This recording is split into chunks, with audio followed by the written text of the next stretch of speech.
We come to see and observe the wonderful Wizard of Oz. Here he is, the Wizard of Oz. In 1900, a formerly struggling author named L. Frank Baum published The Wonderful Wizard of Oz. Baum had been born in upstate New York in the 1850s and had wanted to be a theater producer and playwright. The mid-1850s, the tail end of America's first industrial revolution, saw big changes for the entire country. Baum's father was one of those American entrepreneurs who had gotten involved in some of the biggest industries powering America's development, including oil drilling in Pennsylvania. With his newfound wealth, he bought his son a small cheap printing press, which sparked his love of writing. Taking a job in his brother's store, Baum approached a local theater company who scammed him into buying all their costumes in exchange for promises of future lead roles. A classic scam. His theater career, which happened while he continued working at the dry goods store, was modestly successful. He wrote several plays and acted in them. Until in 1882, the theater burned down while a production of Baum's play Matches, ironically, took place, leading to all the costumes and scripts he had written being destroyed. Baum and his wife, Maud Gage, the daughter of a famous suffragette and activist, moved from New York, where he hadn't had much success, out west to South Dakota. Baum would take his time in South Dakota, which was full of drought and took place during the same time as the Wounded Knee Massacre and the war against the Sioux, as part of his writing for The Wonderful Wizard of Oz, replacing drought-ridden South Dakota with Kansas. Baum's store and South Dakota newspaper failed in 1891, and he moved with his family to Chicago, where he started reporting for the Evening Post. That's when he got interested in telling children's fairy tales, starting first with Mother Goose in prose, and then The Wonderful Wizard of Oz. All of Baum's work for children would be meant to teach and invoke the Brothers Grimm and Mother Goose children's stories. The Wizard of Oz was instantly successful, and within 2 years, Baum's dream of the theater returned as he helped write and produce The Wizard of Oz, Fred R. Hamlin's musical extravaganza. The stage musical was so wildly successful that it toured around the country for 11 years. Baum launched a franchise with 14 Oz books, the last being published in 1920, a year after his death. All in all, Baum had written 14 Oz books, 41 novels, 83 short stories, 200 poems, and 42 scripts. He was a prolific believer in financing stage plays and musicals, and his final project in 1914 was the Oz Film Manufacturing Company. He dreamed of probing the thus far untapped children's film market, wanting to make a film of The Wizard of Oz. However, it wasn't to be, and his one film adaptation in 1914 was of his previously anonymous novel, The Last Egyptian. He passed away of a stroke in 1919 without making his Wizard of Oz film. In 1925, L. Frank Baum Jr. and Larry Semin attempted to adapt the story into a silent adventure movie. It was poorly received by audiences and critics, and the idea of children's filmmaking had not taken off. The film did so badly that Larry Semin went bankrupt and died at the age of 39 just 3 years later, with his family blaming the stress of his bankruptcy for his death. The 2 decades after Baum's death saw film technology and the studio system grow by leaps and bounds.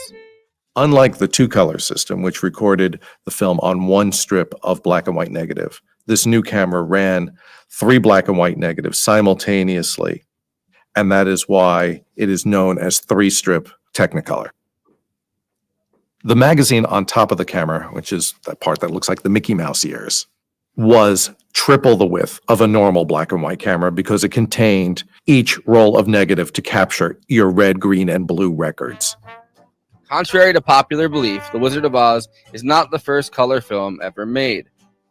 There are 3 dozen or so other films, starting with the lost film The World, the Flesh, and the Devil in 1914, that used different processes, from Cinemacolor to color inserts to Prisma to do the coloration. Many of these films, the majority in fact, have since either been lost completely or only exist in black and white. In 1937, the small, now forgotten, animation studio Walt Disney Productions, which had become very successful for their animated shorts, which would play before feature-length movies, released their first feature-length cel-animated movie with color, Snow White and the Seven Dwarfs. Hi-ho, hi-ho, hi-ho, hi-ho, it's home from work we go. The movie, whose premiere audience included Judy Garland, was instantaneously a cultural sensation. Other studios instantly became interested in buying the rights to and producing children's films, and in 1938, MGM bought the rights to The Wonderful Wizard of Oz. This led to a famously chaotic writing process, where William Cannon wrote an outline. Herman Mankiewicz, Noel Langley, and Ogden Nash were hired separately to write versions of the story without being informed. Langley's script was then given to Harold Arlen and Yip Harburg to write music. Florence Ryerson and Edgar Allan Wolfe were asked to touch it up and then fired, and then director Victor Fleming and John Lee Mahan touched it up further. Other additional writers included Irvin Brechter, the Marx Brothers writer, Herbert Fields, George Cukor, and King Vidor. A three-way race between Shirley Temple, Judy Garland, and Diana Durbin commenced for the role of Dorothy. Buddy Epson and Ray Bolger, who had been inspired by the musical to go into vaudeville, were cast as the Scarecrow and the Tin Man. However, Epson inhaled aluminum dust on set and had to leave, being recast as Jack Haley while he was in the hospital in critical condition. Multiple directors, including Richard Thorpe, George Cukor, and then the main director, Victor Fleming, were cycled through. Cukor left to direct Gone with the Wind, and before the filming was over, Victor Fleming would replace him on that. King Vidor came in to finish the Oz shoot. Judy Garland was hired finally to play Dorothy at age 17, and the shoot was problematic for her, to say the least.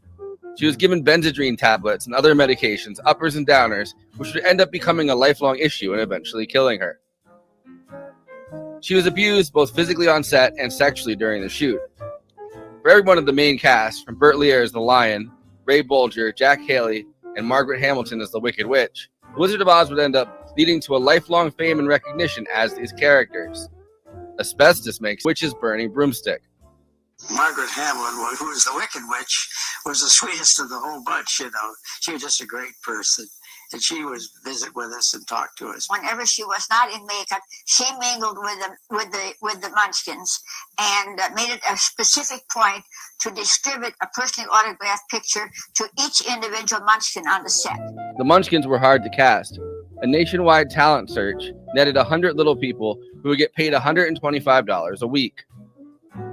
Margaret Hamilton, who had been cast as the Wicked Witch at the last minute, was an unfortunately underappreciated talent as a character actress, and relished being on set for The Wizard of Oz. She mingled with the munchkins until an accident on set on the elevator left her with second-degree burns for 6 weeks after the effect where she disappeared into fire went awry, and she actually caught fire and fell through a trap door. They had been shooting this scene and apparently had an almost perfect take of this whole sequence. And then they said, well, I heard Victor Fleming say, well, let's take one more try at it. Well, I seen her come up and down a few times, and I was amazed. Isn't that terrific? I didn't even know about trapdoors then. I was so naive, you know. And then one time she didn't come up. I says, oh, what happened to her? Her green makeup was toxic copper and needed to be taken off with acetone. This acted as combustion for the fire. Asbestos and copper and aluminum. Oh my! All of this just to say, it was one of the craziest and most infamous film shoots of all time. Judy Garland was able to renegotiate her contract with MGM and became one of the 10 highest paid stars at the time. At the time, MGM's $2 million box office net meant that The Wizard of Oz was technically a box office failure. The budget was $2.8 million, and in the US earned just over $2 million, $3 million worldwide. But re-releases in 1949, 1955, 1989, and 2019 have more than made up for that. The Wizard of Oz has continually been lauded by critics and fans alike as one of the greatest films in American history. Victor Fleming and MGM would go on 6 months after The Wizard of Oz's release to absolutely crush the box office with another one of American cinema's greatest achievements, Gone with the Wind. Tap your heels together 3 times. And think to yourself, there's no place like home. Anyway, before I introduce the panel, please like this video and subscribe to the Movie Night Extravaganza YouTube channel. Hit that bell to get notified whenever we're streaming. Also, we are now monetized, so if you have any pressing questions during this live stream, send us a super chat, which helps me keep the show running, and which I am obligated by international law, human rights law, to answer. We also have a Patreon, patreon.com/Movie Night Extra. All of our after parties are on there forever. Okay, let me introduce the panel. Conan Neutron, host of Protonic Reversal, co-host of Movie Night Extravaganza, and frontman for Conan Neutron and the Secret Friends, neutronfriends.bandcamp.com. Conan Neutron and the Secret Friends has a new split LP with Lung, Adult Prom, available now on Bandcamp. J. Andrew World, illustrator, book cover artist, artist for Give Them an Argument, co-host for Movie Night Extravaganza, and Bad Takes. Kristina Oakes, This Barbie is streaming on Twitch, twitch.tv/cosmopolitics, Twitter, Instagram, and Blue Sky at Cosmopolitics. Send her some subs on Twitch. KT Baldassaro is an actress, director, and writer who co-wrote and directed and also starred in Girl in the Basement, along with appearing in quite a few horror movies. You can also catch her voice acting in the scripted podcast series, The Starwell Foundation, an audio drama set in the city of superheroes, wherever podcasts are listened to, and her new film podcast, What If I Don't Like It? New episodes bi-monthly. I, of course, am your host and the king of the forest, Forrest Miller. I'll get you, my pretty, and that little dog, too. I guess it makes sense to be king of the forest, being the name is Forrest. Yes. Yeah. Can I just start off by saying, if a film today needed 4 different directors and 12 different screenwriters, it would be a recipe for disaster. But somehow this film managed to make it through. I mean, unless it was like a Marvel movie. I feel like Marvel movies are the one time you can really like switch directors a bunch of times, and they're like, these are cutout pieces, you know, like we're kind of doing this. That's because like the director doesn't matter as much as in this case the producer, right? So well, I feel like you have to have such like a franchise on lock, right, for something like that to work out. And this movie or a studio not, system. Yeah, I mean, it's I didn't want to 2 minutes in. I didn't want to immediately get off topic, but it is basically what the studio system was. It's like a repeat of that, right? Yeah. But also 1939 was also a pretty big year for film in general because there were so many films in competition with each other that people forget that The Wizard of Oz was kind of like skirted and forgotten about, right? With Gone with the Wind. Yeah, well, because they had tried to make a movie of it before and didn't work out so great. It's one of the reasons why. Well, no, but the thing with Gone with the Wind, though, because it was the studio system, they had like their directors on contract, and they could just cycle them out through the 2 biggest projects they were working on. We don't think about how big a thing fucking Gone with the Wind. I mean, it's 3 hours and 20 minutes. Now that's it's just a Scorsese movie, or like you know what I mean? Like back then you have to have actual reels of the film, and someone has to go through and edit the actual reels of the film that you're doing. That's so much of a longer and like more arduous process.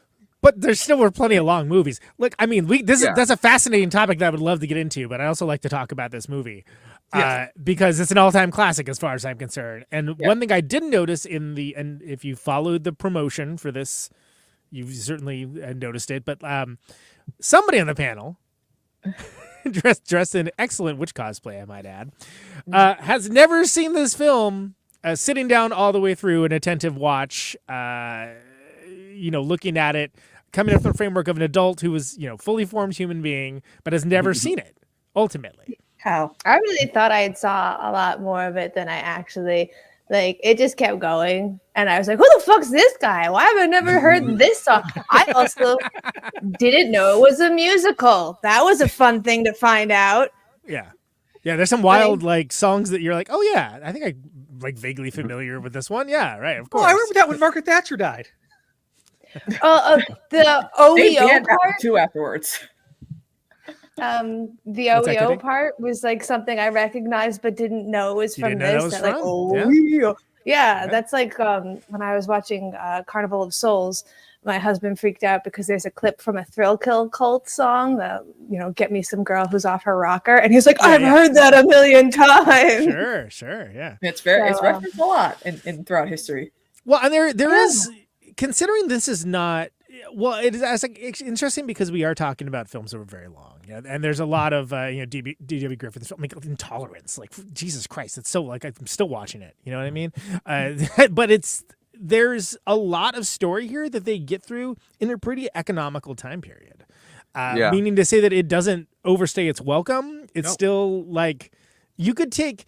I would actually say that if you're doing any kind of fantastical adventure, even like to a certain degree sci-fi or whatever, be like, okay, this movie's 102 minutes. Is it better than what they did in 102 minutes? Probably not. Probably not.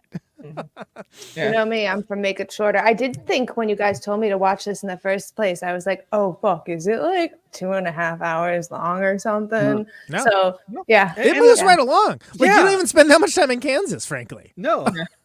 I mean, they get to Oz the first time within the 50 minutes. Like, they go to Oz. They're like, oh, this is it's sooner than we got to the actual topic of the show, frankly. But anyway, No, I kind of love. I forgot like Glinda's line when she's like, "Oh, did you bring your broomstick?" And then go back in the house. No, I didn't. No, she's like, well, then I guess you better get to walk and what? You know what I mean? Like, also,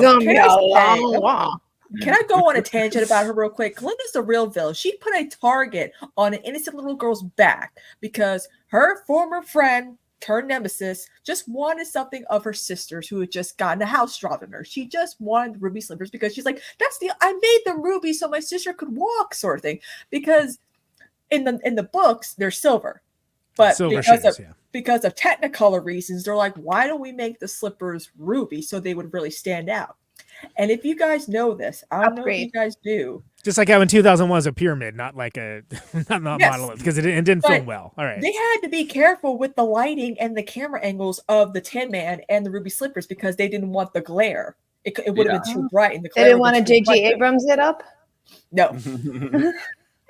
When I think of lens flares, I think of the Wizard of Oz. Yes. That's interesting, though. Yeah.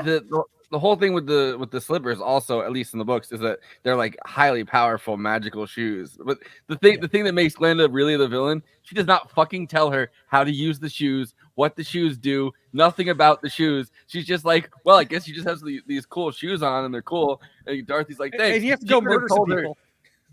Yeah, she's incredibly unhelpful if you stop and think about it. She's basically, I hate to say it, kind of gets by on her rep.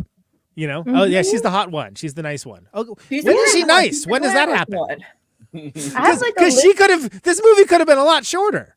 Like, I also have a really big question about her for you guys. I have a list of 10 questions I was confused about while watching this movie. But biggest question for her: everybody in the movie is somebody who existed in Kansas, like in her subconscious, except for Glinda. Who the fuck is this lady? There is a rumor that Glinda actually represented Dorothy's mother. If we pay attention to the James Franco Oz the Great and Powerful thing. Don't pay attention to it, by the way. It's terrible. Yes. So, even though it's directed by Sam Raimi, it's decanonized. Actually, and somehow not the Oz movie with the most sexual assault on set. Yeah. Originally Auntie M was supposed to be Glinda, but they wanted Auntie M to be not that glamorous. They wanted her to be normal and plain, so they're like, Uncle Henry and Auntie M don't have Oz counterparts because they're not, they don't. No amount of makeup could make them up to be something different. Well, I'm sorry, Dorothy's a little thick, but she's not thick enough to be like, oh, I don't recognize, because she's like, oh, I kind of recognize all these characters. If one of them was Auntie M, she'd be like, oh, that's Auntie M. Yeah, you're like the farmhand, but home. Yeah, one of the original scripts had her uncle as the Wicked Witch's son. Yeah, which is just wild.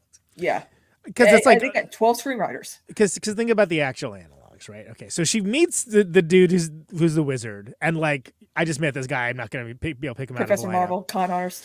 And the farmhands are her compatriots, which is like, okay, you're going to pay attention to the farmhands, but like, if the farmhand is a scarecrow or a tin man or a lion, like it's completely understandable that you wouldn't necessarily recognize the facial features. In fact, within the framework of the books and the illustrations, they look nothing like the actual people. Yeah. Like, which is actually a good change for it. But it is interesting that when you stop and think about the doubling, right? Because you think of doubling in cinema, like a certified copy and like dead ringers and stuff like that. That just goes back to how influential this film is. Yeah.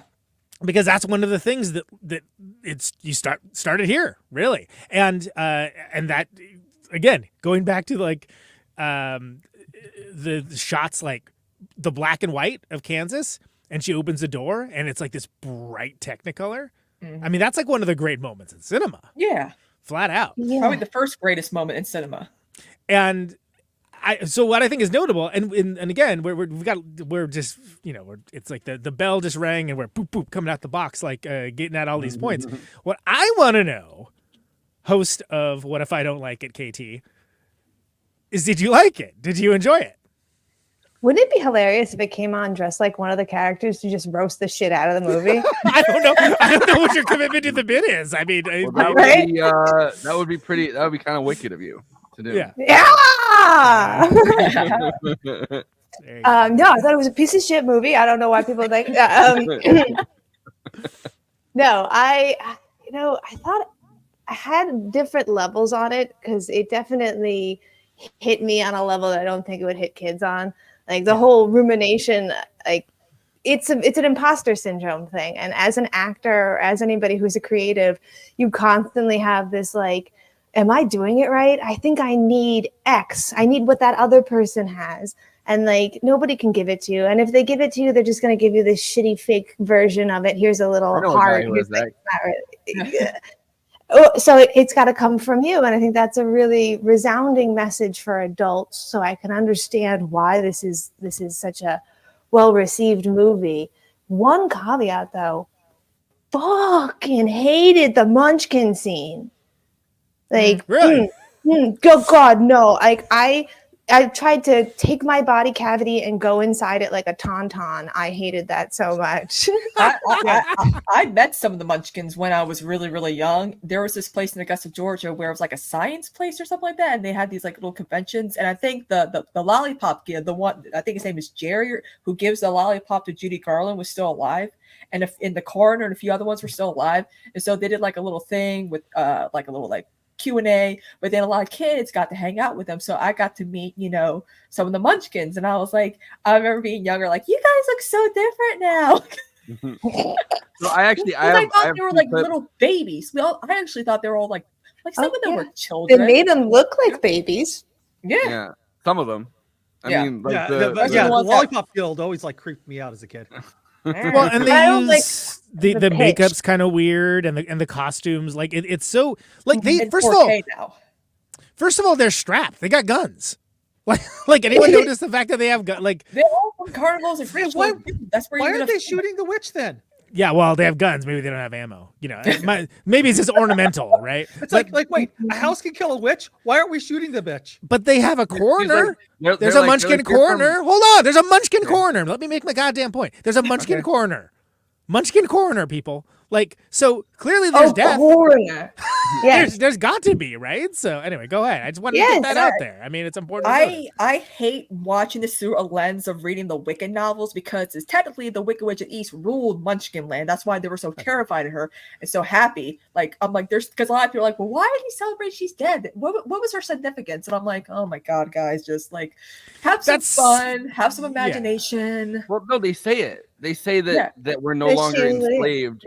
They say we're no longer enslaved by the. So I mean, and then if you read the book, like the original book, right? Like there's a race of people called the Winkies that are in the West that are pretty much equivalent to the Munchkins. I don't know. Yeah, there's Elv as well. There's a bunch of other lands with small short names. Yes. I was gonna say I don't know about Munchkin race science or something, but they seem to be somehow related to. So there's an East land that's controlled by the Wicked Witch of the East, and those are the Munchkins, and they're enslaved and they're forced to work. Because it seems like their one big charm is that they can enslave people. And then in the West, there's the Winkies, which are the ones that have the that have the giant hats that look like the fucking Queen's Guard. And is there a Witch of the West? Yeah. Okay. Yeah. So is there a spell? Is the one that probably the one that she pours water on is the Wicked Witch of the West. Yeah. And then the Wicked Witch of the East. Margaret Hamilton is the and then the Wicked Witch of the East is the one that she drops the house on. That she's enslaved everyone from the East. And then you could go even deeper in it, which originally Oz kind of tried to enslave the Winkies in the West.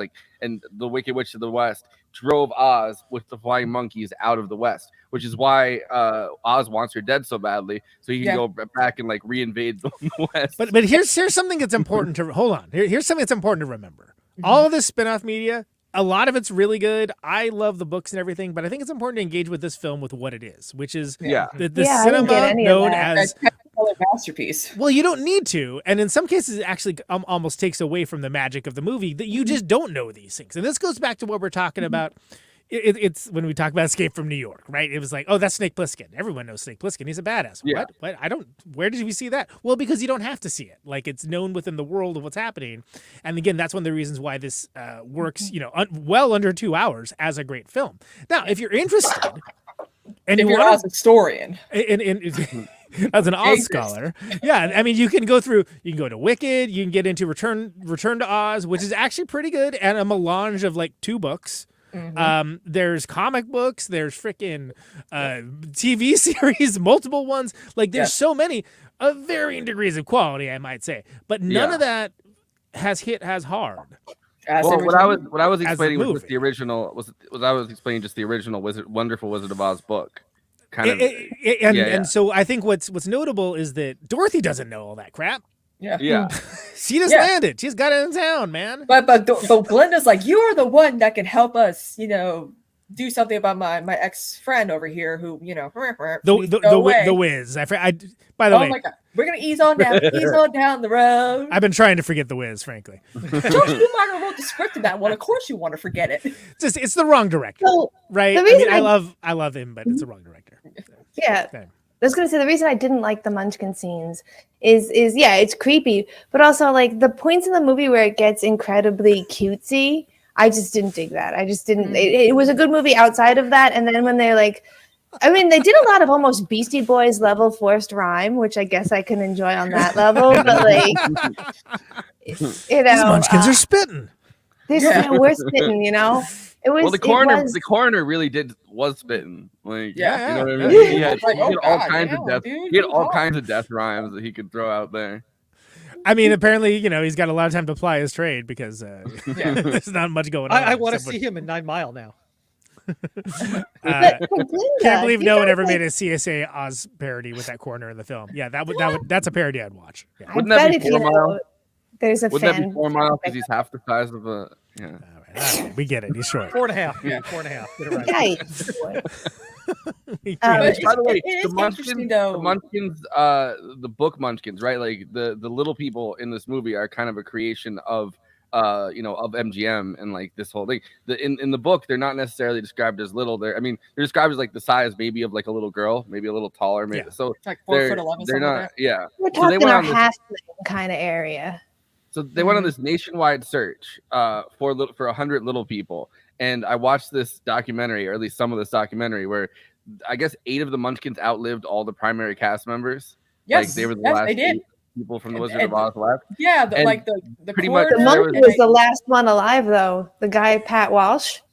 And if you've heard stories about how hard they partied, that's actually quite surprising. But, Also, too, what's interesting is that Buddy Evans, despite not being able to play the Tin Man, he had like the worst poisoning with the aluminum flakes in his lungs. He died at 2003 at the age of 95. He managed to outlive. I mean, he almost died. Like that could have actually killed him. Even with aluminum poisoning, yeah. Yeah, he found that black gold, that Texas tea, and he could afford the best health care. He was Jed Clampett, yeah. So okay, so they did a nationwide search for these kids, for these little people, right? So finish that up. Freak shows, carnivals. No, so I have this like a few minutes of this documentary that I pulled where they're talking about it with the final remaining 8 Munchkins. Yep, the ones that we probably met in childhood. There you go. Oz Hall of Fame these days is pretty much a Munchkin establishment. Chesterton, Indiana. Surviving principal cast members of the 1939 MGM film, and they loved it. Time or in groups like this one in Chesterton, Indiana, they're invited to join Oz festivals and make personal appearances all over the country, from Mango, New York to Louisville, Kansas. They may be older than they were in Oz, but their diminutive stature makes them more accessible to children than perhaps anyone else could be, whether in or out of replicas of their costumes. And with humor and joy, they take pride in recalling their specific Munchkin assignments in the film. As coroner, I must aver, I thoroughly examined her, and she's not only merely dead, she's really most sincerely dead. I was one of the Munchkin soldiers. I'm a towns lady, I'm a dancing lady, I'm whatever they wanted. My pal, this is Carl Slova. He was the trumpeter in the Munchkin Land sequence. Right. And he sings, "We're off to see the wizard." Would you like to hear it? We're off to see the wizard. The wonderful Wizard of Oz. You find me is the Wizard of Oz, if ever a wizard was. If ever a wizard was, the Wizard of Oz is one because of the wonderful things he does. La la la la la la la. We're off to see the wizard, the wonderful Wizard of Oz. Thank you. That's Carl. I don't know how everybody got their part, but they just gave me to being a soldier. Wake up, you sleepyhead, rub your eyes, get out of bed. Wake up, the wicked witch is dead. I was one of the townsmen.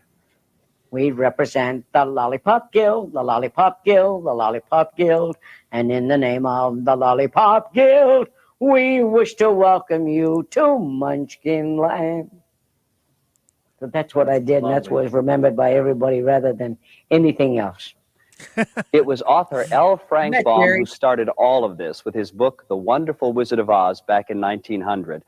He described the Munchkins as not as big as the grown folks Dorothy had always been used to. The Munchkins make further appearances in some of the 39 other Oz books. They even turned up in the successful 1902 stage musical and in some early silent Oz films, always played by full-grown people.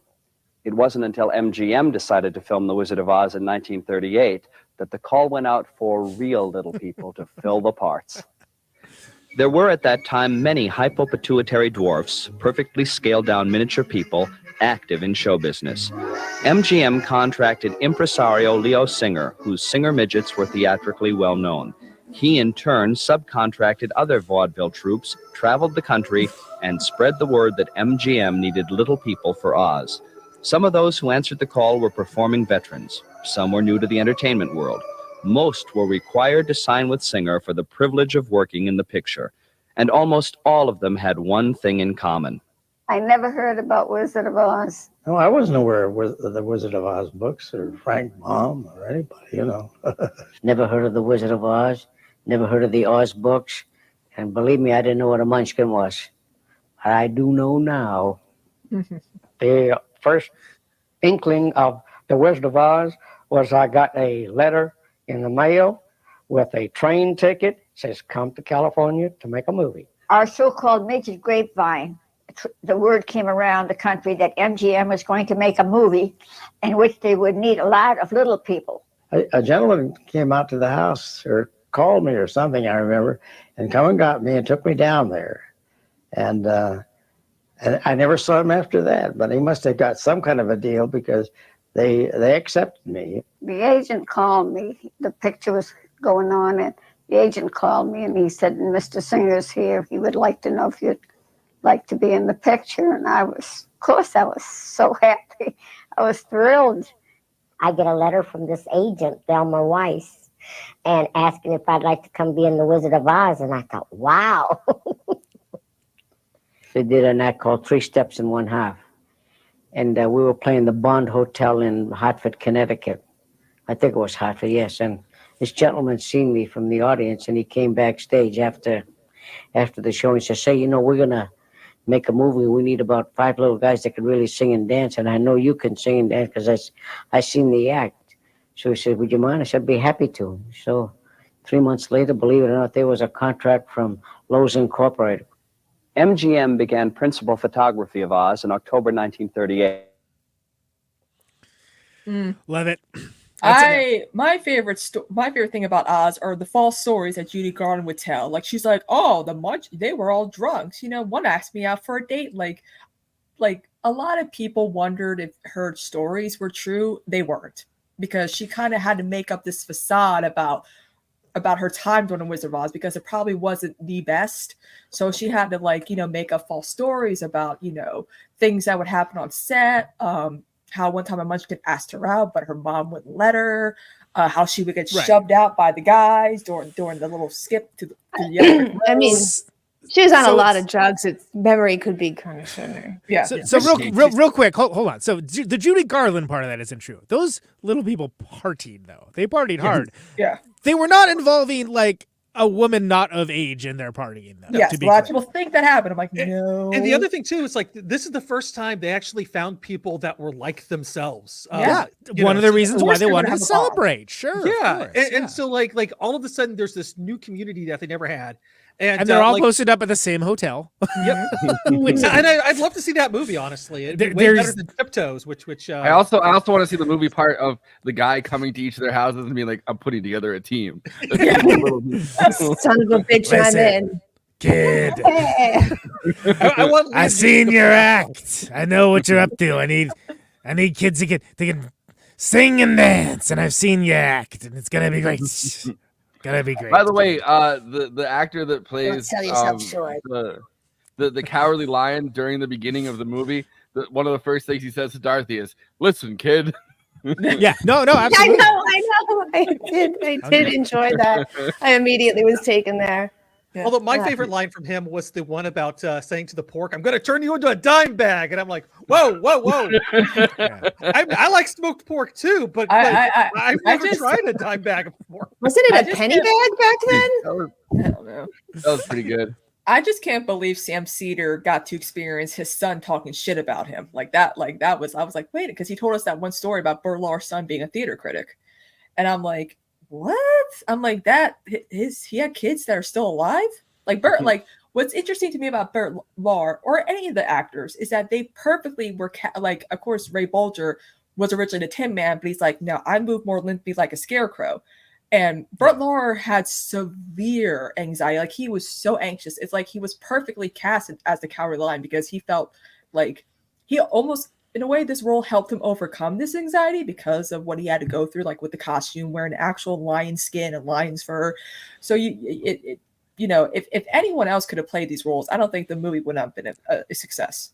Well, he also although ironically, so many people have played these roles. Yeah. They picked people that were like Bert Lahr was a famous Broadway actor. And so he was on Broadway doing all these plays, and he had this really over the top acting. And the Scarecrow, Ray Bolger was like a vaudeville actor who, he famously did like the dances or whatever. And his inspiration for being a vaudeville actor was seeing the Wizard of Oz come to town when they were doing like, the Wizard of Oz tour or whatever. And I guess the guy that played the Scarecrow in the first iteration was like this legendary vaudeville actor. So he's like, this is my vaudeville dream role. Yes. That is an actor's dream. That's awesome. Yeah. So I then think they cast him as the Tin Man. And he was like, and he went down to the fucking MGM and was like, you gotta let me play the Scarecrow. You gotta let me. Come on. Going back to go ahead, Conan. We're moving so I thought it was gonna be like this. It's like this is Wizard of Oz on cocaine is what it feels like topic wise. I did want to go topic back longer than 10 seconds. But to a previous topic. Musical. This is it's easy for me. This is a good example of a good musical, which is to say that the songs add to the story, are good, and it isn't something where you don't think of it as like, oh yeah, they're running around and dancing and singing and stuff first, right? It's part of the story. Like, so it's like whatever the equivalent of diegetic dancing is. Like, well, they wanted to cut out Over the Rainbow because they felt it would not do anything to the story, which were like, but Dorothy's expressing her desires, so keep it in the fucking movie. And it's like a timeless hit now. And it's like that's the only one I liked. I actually hated the music from this. You kind of think of Judy, like in a way, like sometimes I cry when I listen to it because you can't help but think about like Judy Garland and how her career went down and what ended up taking her own life, which was the same drugs that her mother in the studio forced her to take. Yeah, it's like I said, she never got to get over the rainbow. So if I just real quick, it presupposes that one of the things that I always forget about seeing this movie until I'm actually sitting down and watching it is that the music numbers are in there because they're so ingrained in the DNA of being like a film goer and like a patron of like the creative arts and caring about things that set you off to like dreaming and whatnot, that if you hear it again, coming from the perspective of someone like everyone else on here except for KT, who saw it very young, you don't even think of them as songs. It's just part of the story. It's like, oh yeah, they sing to her when she gets there. It's kind of crazy, and then she's off on the yellow brick road running around. Okay, where that backdrop yourselves. The one that I forgot about until watching it again that unlocked like such a fucking crazy memory for me. King of the Forest, right? Yeah. The Cowardly Lion things. My grandpa, when I was like, when I was really, one of the few memories I have of my grandpa that like died of Alzheimer's when I was like 9, is that he used to put me on his lap, and he was really into the lion. Like he was one of those like like he really liked the character of the Cowardly Lion, and he would sing "If I Were King of the Forest" while like and because when I was like 2 or 3, I got really, really sick in Florida, and I needed to get like a daily injection every single day. So the whole thing with like courage, like I'm still terrified of fucking needles. And so he would play The Wizard of Oz for me and talk about like how courage is like, the most important thing. And that was, I had to get a needle in my arm. Yeah. I don't even understand why my parents. I think it's because they're like, oh, it's on VHS now. She's probably gonna like it, because I feel like for people who've seen it when they were young, that's probably one of the first movies you remember ever seeing is The Wizard of Oz. Mm-hmm. Like I remember the VHS copy that I had. VHS too. Yeah. Okay. Yeah. So KT, you don't like We're Off to See the Wizard?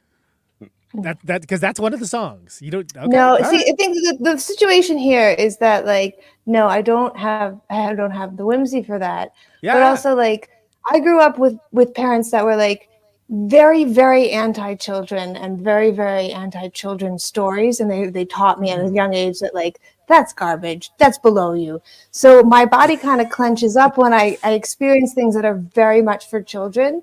And so I can't enjoy these songs because I'm just like, oh, this is what my parents told me to avoid.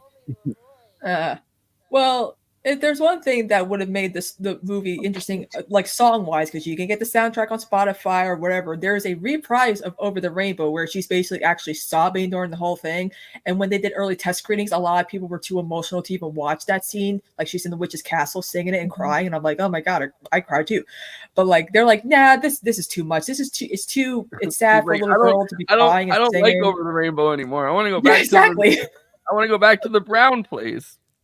I do have to say that I do cry at that song, but not for a good reason. It's the song that they used to play on ER when Anthony Green's character dies. Dr. Green, Anthony Oakes' character. And so it's like, oh yeah, I hated when Dr. Green died. This song is sad.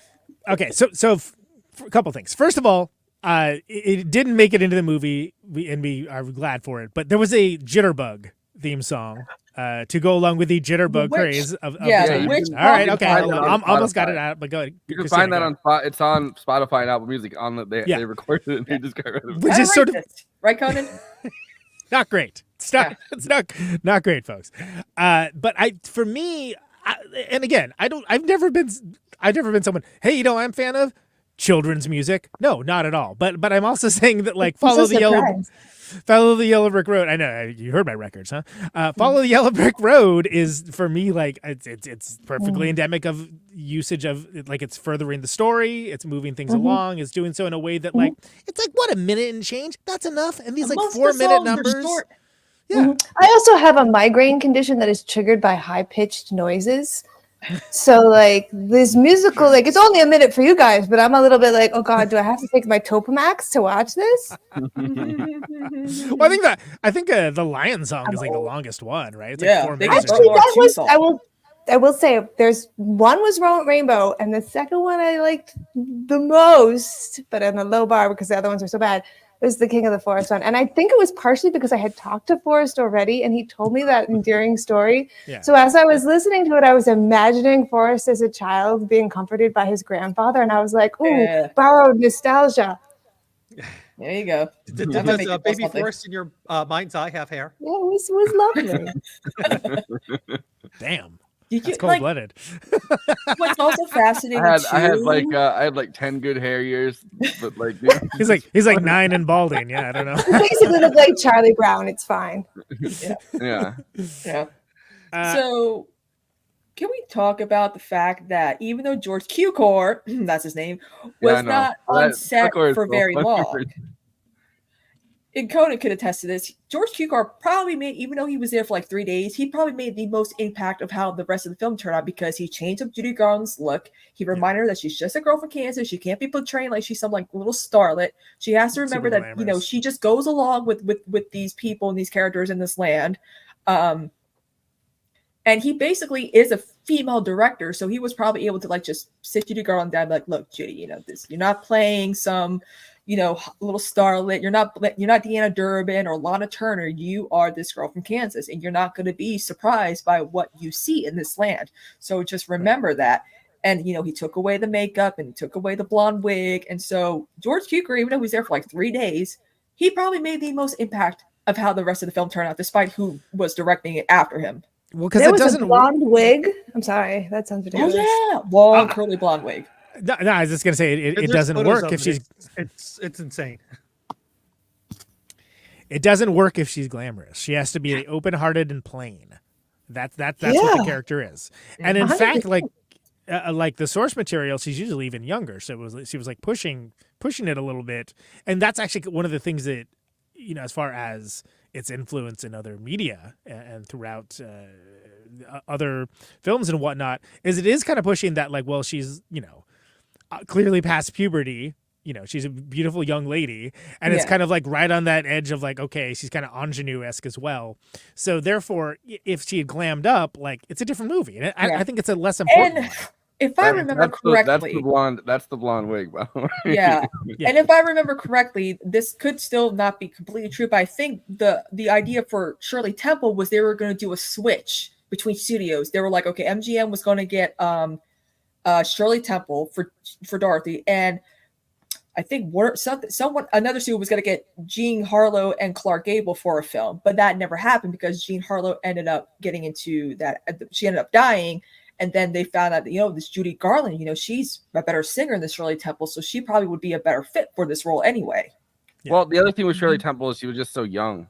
Yeah, they were like, this role, I don't think that somebody she was like 9 or 10 when they were trying to cast her in this. So like, I don't think a 9 or 10-year-old could, you know, make it. But she has to be some child actor. Yeah. But they were like, even, you know, even Shirley Temple, they didn't think could, you know, sell this because she was too young to. I've seen. Well, she was also a marquee name, and that was the main reason that they were looking at her. But like I've seen her movies, and she is a very charismatic young actress, which is like, you know, rare to see somebody with that much, you know, charisma as a child, you know, up on screen. But like, she is a terrible singer, and like the movie would have crumbled. Crackers in my soup. Yeah, let's. You know, it's interesting because as I was watching the movie with The Wizard of Oz, I was thinking about how Dorothy felt younger than we were looking at this actress as being. She felt like she was probably more of an Alice in Wonderland kind of character age, and that whole like going into a different. You know, I was familiar with that story, so I kind of jumped in from there. I feel like Shirley Temple would have been a better Alice, and yet we've got the correct. You know, Judy Garland is correct for this, though. Yeah. Well, and it's part of that weird sort of like dream state of things too. Yeah. Like this is, again, we talk about that a lot on the show because I especially push a lot of dream statey movies, I guess. But like it's something where this is one of the first big successful sort of dreamy state movies, and it's easy to forget about that. That again, we're talking about when L. Frank Baum was writing the Wizard of Oz books. The idea was like, okay, this is going to be like an updating of like Grimm's fairy tales, but like for now, which in this case would be like, you know, the new century. He was thinking about it. Yeah. And he wanted to get to a wider audience, and it just didn't. People didn't think it was even possible. But then we have a situation where the technology kind of caught up to being able to do it, and it was treated seriously. As serious source material for once. And that's one of the things that makes it work. And what's fascinating too is people couldn't, like, movie studios today, they wouldn't dare use like a tornado at Muslim cloth. They wouldn't dare consider and you guys know they didn't have a source material for what a tornado looked like. They just had some eyewitness accounts. They're just like, well, it's a lot of wind. And I saw one. Like, I saw that wind and it was spinning. Spinning so fast. Kid, you'll never believe it. It's wind that picks stuff up and throws it all around and blows it to a new land. If there's one, I was like, that thing looks kind of terrifying. My mom was like, well, that's a tornado. They have those in Kansas, so that's why. And I'm like, oh, okay, that's why. Which I think he eventually had it in South Dakota, and he decided to move it to Kansas. Who wants to hear a children's story in South Dakota? Come on. I actually remember, one time there was a hailstorm that was keeping me up at night. My mom comes into my bedroom and is like, "Oh, you're still up?" I'm like, "Yeah, the hailstorm, like it's bouncing off the windows." And then I look, I'm looking out the window, like watching the lightning, and I just point out to the window. I'm like, "Hey, is that a tornado?" Well, I was like, "No, it can't be." And then, like the next day, we found out there was a tornado right where I was pointing at. I think what they did was they took muslin cloth and had it on a gantry and moved it around and filmed a miniature version of the house. And I'm like, and the way they managed to make that look, even the sound, because everyone says when it comes to the sound of a tornado, it sounds like a train going by. And I'm like, that does sound like a train going by. Yep. Mm-hmm.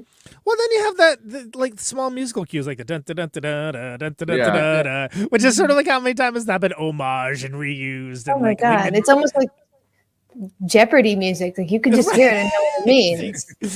I know. Oh, it's like, oh crap. So this is an interview with the special effects the first great special effects artist of classic Hollywood that came up with the Oh, this would be CGI'd.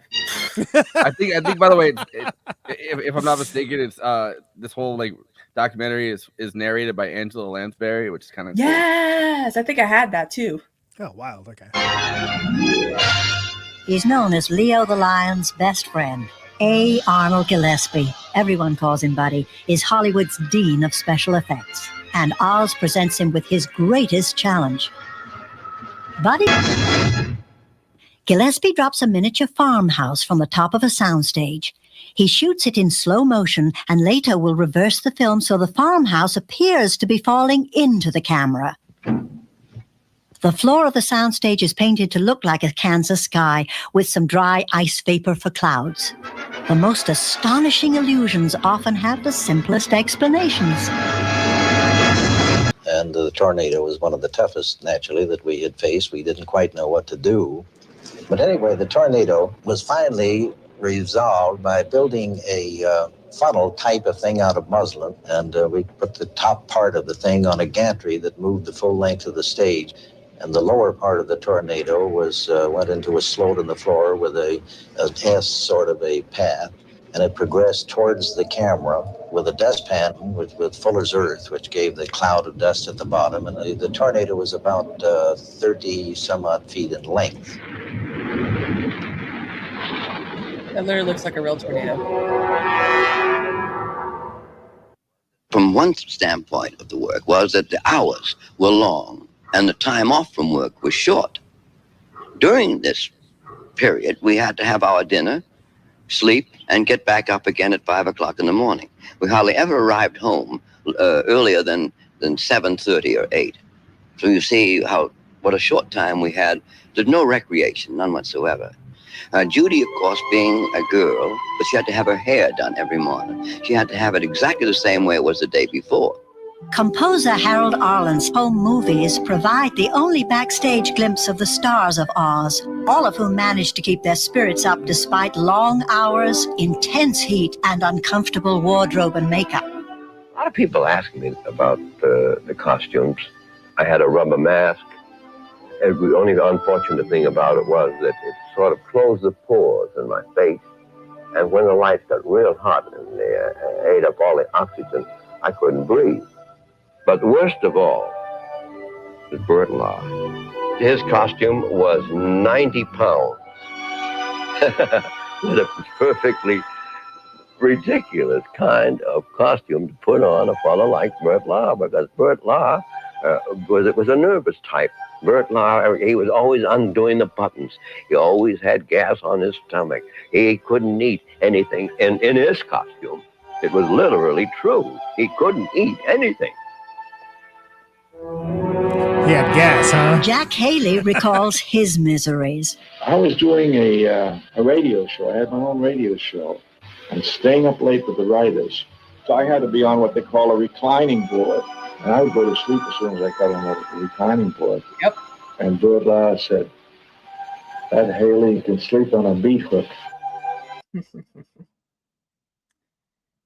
It wasn't easy for those guys. It really wasn't. I mean, the burlap mask for Ray Bolger permanently lined his face. Yeah, yeah. They didn't know. They didn't know anything about anything when it came down to costuming back then. Also, one thing I did notice too is that later, like earlier, the Scarecrow look for Nolan's films was a burlap mask for Cillian Murphy. So it's almost like they kind of went down that route instead of like like how he's drawn in the comics or whatnot. For the Batman, yeah. Yep. Just real quick from the comments, fitting that Blade Runner was covered recently since that's another groundbreaking film that everyone took from left, right, and center. Also another film made possible due to dozens of creatives. Correct. Mm-hmm. Go ahead, Katie. Absolutely. I was going to say that Andy just saw a film I was in at the East Hampton Film Festival in which I have a very large mouth prosthetic exactly like that to make a cat face on me. It was a rabbit face on me. And I will speak to that. You can't really eat in it. It's very, very, and there's only just a third of my face, but very, very sweaty and very immobilizing. And that's, something that was done recently and done by someone very well and done very well. It's just, the top half of your face, if you eat too much, it'll pull away from the prosthetic. Yeah, and I saw it on a big screen, so I really got to see the details of it. In HD? Was it in HD? It was 20 feet tall in HD. It was. By the way, I do not want to see The Wizard of Oz in HD. One of the things I like about The Wizard of Oz is that you can tell. I already did, but that's. The thing I was going to get at is that I think that part of the charm of it. It's like it's almost meant to be like watched on like a sort of old TV, like one of those ones that look like a desk almost. You know what I'm talking about? Yes. Like where it isn't the highest resolution possible and stuff. Because there's things that like, for me, I can look at it and see the seams like in the set, and okay, that's clearly like a painted or like where the makeup is, the wigs. And it doesn't matter because for me the movie's good enough that it carries it along. I believe that this is a Scarecrow that he has something he needs. Everyone's going on their quest. He wants a brain. This guy over here wants a heart. This guy over here doesn't feel like he doesn't have any courage. Everybody needs something, and she's like. It's like putting together a D&D party, practically. Right? Honestly, for a guy with no brain, Scarecrow kept saying, "I have another idea." Needs something. Everybody needs something from That's Oz. the thing is that they just have imposter syndrome. The guy who doesn't think he knows anything has all the ideas, and that's the what guy I was who's going so hard is crying. Yeah. That's what I was going to get at, is that basically it's revealed the wizard doesn't do anything really. The con man. Wizard basically gives him a pep talk. Trinkets. What? Why are y'all motherfuckers thinking about being in Land of Oz? You're under a fascist dictator. What the fuck? Why y'all singing? You're under fascism. Stop it. Why y'all singing? Why y'all singing? Y'all under fascism. Why are you singing? I mean, there were. That'd be the update of The Wiz, by the way. Thank you. There were slaves in America, and they sang songs too. I don't what I mean. Like it's. But isn't it interesting that when they have to get makeovers, they actually have stuff specifically meant for them? Like, oh, if you're made of straw, you go in this area. If you're made of tin, you go in this area. They were like ready for them. Yes. But the book, The Wonderful Wizard of Oz, right? Like it really highlights, and they do a good job of like capturing this in the movie. But like it really highlights the irony of the Scarecrow is the one always coming up with ideas, and he's like, I have the. That's idea why he ends up leading Oz. Until in the book, Tip, who later becomes Ozma, one of the first transgender reveals in American books as well. Oh, wow. Tip is disguised as a human boy. It turns out like she is the rightful queen of Oz and takes over. But the Scarecrow literally leads Oz after the wizard takes off and doesn't do a bad job of it all. So it's like he always had it. I have a question about the parallel construction on those things that everybody needs, like heart, brain, courage. Why not guts? Like, why not like? He's a lion. They just my digestive tract's fine. It's just the courage I need. They didn't want to be snap corrected in a newspaper article or editorial or something. Well, if anyone paid attention in the sepia. scenes where Dorothy's talking to the guys, you hear him say, "Well, if you got no brains, well, your head ain't been strong, Oh, have a little courage. That's all." They hint all those. And that goes back to the doubling, right? The doubling of what's happening in Oz versus what's happening in Kansas. Andy did not see any of that because he was too busy thinking about the pork. Yes. No, it's completely distracting to me. It was worth it. His line was pretty good. I want that dime bag. No, but he wants a dime bag of pork. Can we talk throughout the book? It's always the lion that jumps in front of whatever the thing is and roars and faces it, and it's always the Tin Woodsman, because it's not the Tin Man, he's just the Tin Woodsman. Is like doesn't want to step up, like even when he steps on a bug, he starts crying and he rusts because he's like he thinks he doesn't have a heart, and he's like, well, because I don't have a heart, I have to be extra careful not to do anything like killing anything. Because you guys have hearts, you guys can feel bad. I don't have a heart, I can't feel bad while he's crying. Yeah, so and that goes back to what a great echo of movie night Automata, right? And building humanity from artificial intelligence and empathy machines, right? And it's something that he has the biggest heart because he's so paranoid about it.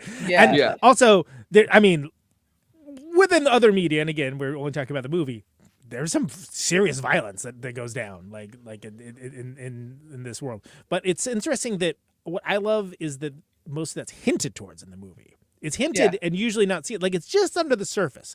If you scratch the yellow brick road just a little bit, like the threat. No, but I mean it's a horrifying and it's a Grimm's Brothers Grimm-esque thing that the curse that the Tin Woodsman has on him, that he's trying to get married to this young munchkin girl that is being kept by this fat old woman that wants her to keep doing chores. So she goes to the Wicked Witch of the East, which kind of then Dorothy crushes the Wicked Witch of the East. So it kind of, you realize the wickedness that the witch is capable of or whatever. She curses. By the way, Nick Chopper is his name, which by the way, if there was a name for someone that was like a woodsman, Nick Chopper. You already know what your job's gonna be, right? That's like a porn. That sounds like a porn. You have two job options, and in 1938, I don't know. Maybe it's a motorcycle. So she curses the handle of his axe so that when he goes to chop the wood, every time he loses a body part, and because he wants to get married to this girl, he keeps chopping the wood, and he like befriends this this tinsmith who keeps attaching parts of him. And then the final one is that his body gets cut in half completely, and he has to stitch him put it back together and smelt it so that he's now a Tin Woodsman. And then he's still bitching that he doesn't have a heart, which is kind of like, dude, he saved your life. Like, at least be a little bit thankful. Well, and his joints are made of iron, which is why he can rust, which is why he's in the position that he's in. What they find, which is great. And again, I understand that if you not wanting to hear songs and things along those lines, but I always love the oil can. Like it's such a great that's timeless. Oil can what? Oil can what? My favorite, and even then, if you listen to how Jack Haley sings, "If I Only Had a Heart," and so on, he wants to be a gentle, tender, sentimental. I'm like, you are sounding like a tender, gentle, awful, sentimental man right now, dude. Like, what are you singing about wanting to have a heart when you have one already? Just needs a pep talk about it, exactly. Yes. Let's go. Which Dorothy's too busy collecting freaks to give. Yeah. I also really love the because they switched it out from what it was in the book, but I love that he gives him the fucking pep talk about the college degree, and he's like, "There's back where I come from, there's all these things called universities, and these guys come in to become great speakers, and they come out with degrees, and he's like, they come out and they don't have any more brains than you do." And I love that he hands them a fucking degree of thinkology. He's like. Or like, and then he equals MC squared and all that. Yeah, exactly. It's the square root of, and he gives the dumbest look though too. He's like, wow. But that's another thing that I didn't know was from this. I'm like, oh, I've seen that done a million times. Sure. Yeah, absolutely. And it comes from this. It absolutely comes from this. Do you guys know who the real MVP of this movie is though? Harry the Cane Terrier, who played Toto. Damn straight. Great. Damn straight. Such wonderful great dog dog work.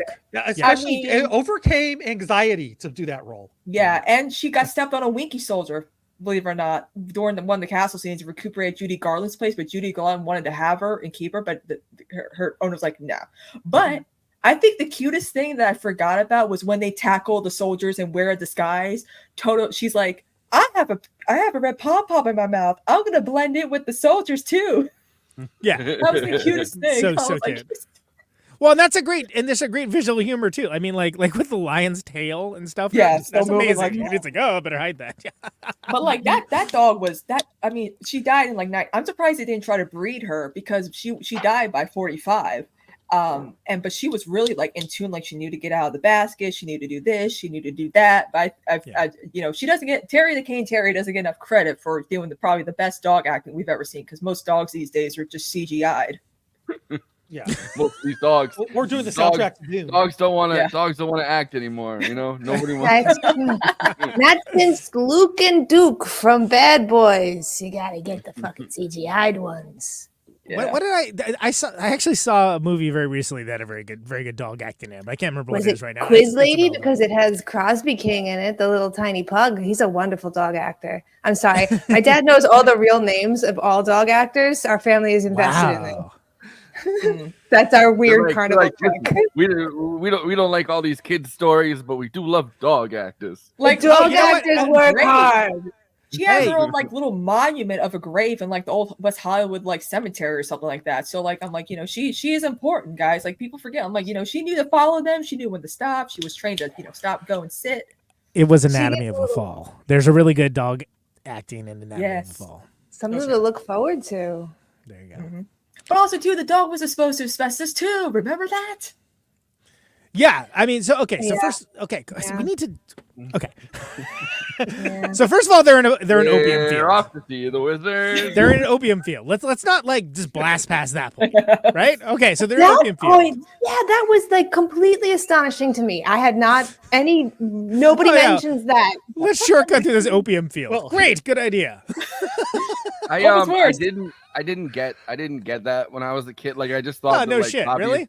No, but I just thought like, oh, I guess Poppy's just put you to sleep. Like yeah. No, it's wild. It's so freaking. There's a lot of poems crazy. that say Poppy's put you to sleep. So I didn't think about that until I heard that song "Existential Blues," which like tells the story of Wizard of Oz in the middle of the song for no reason.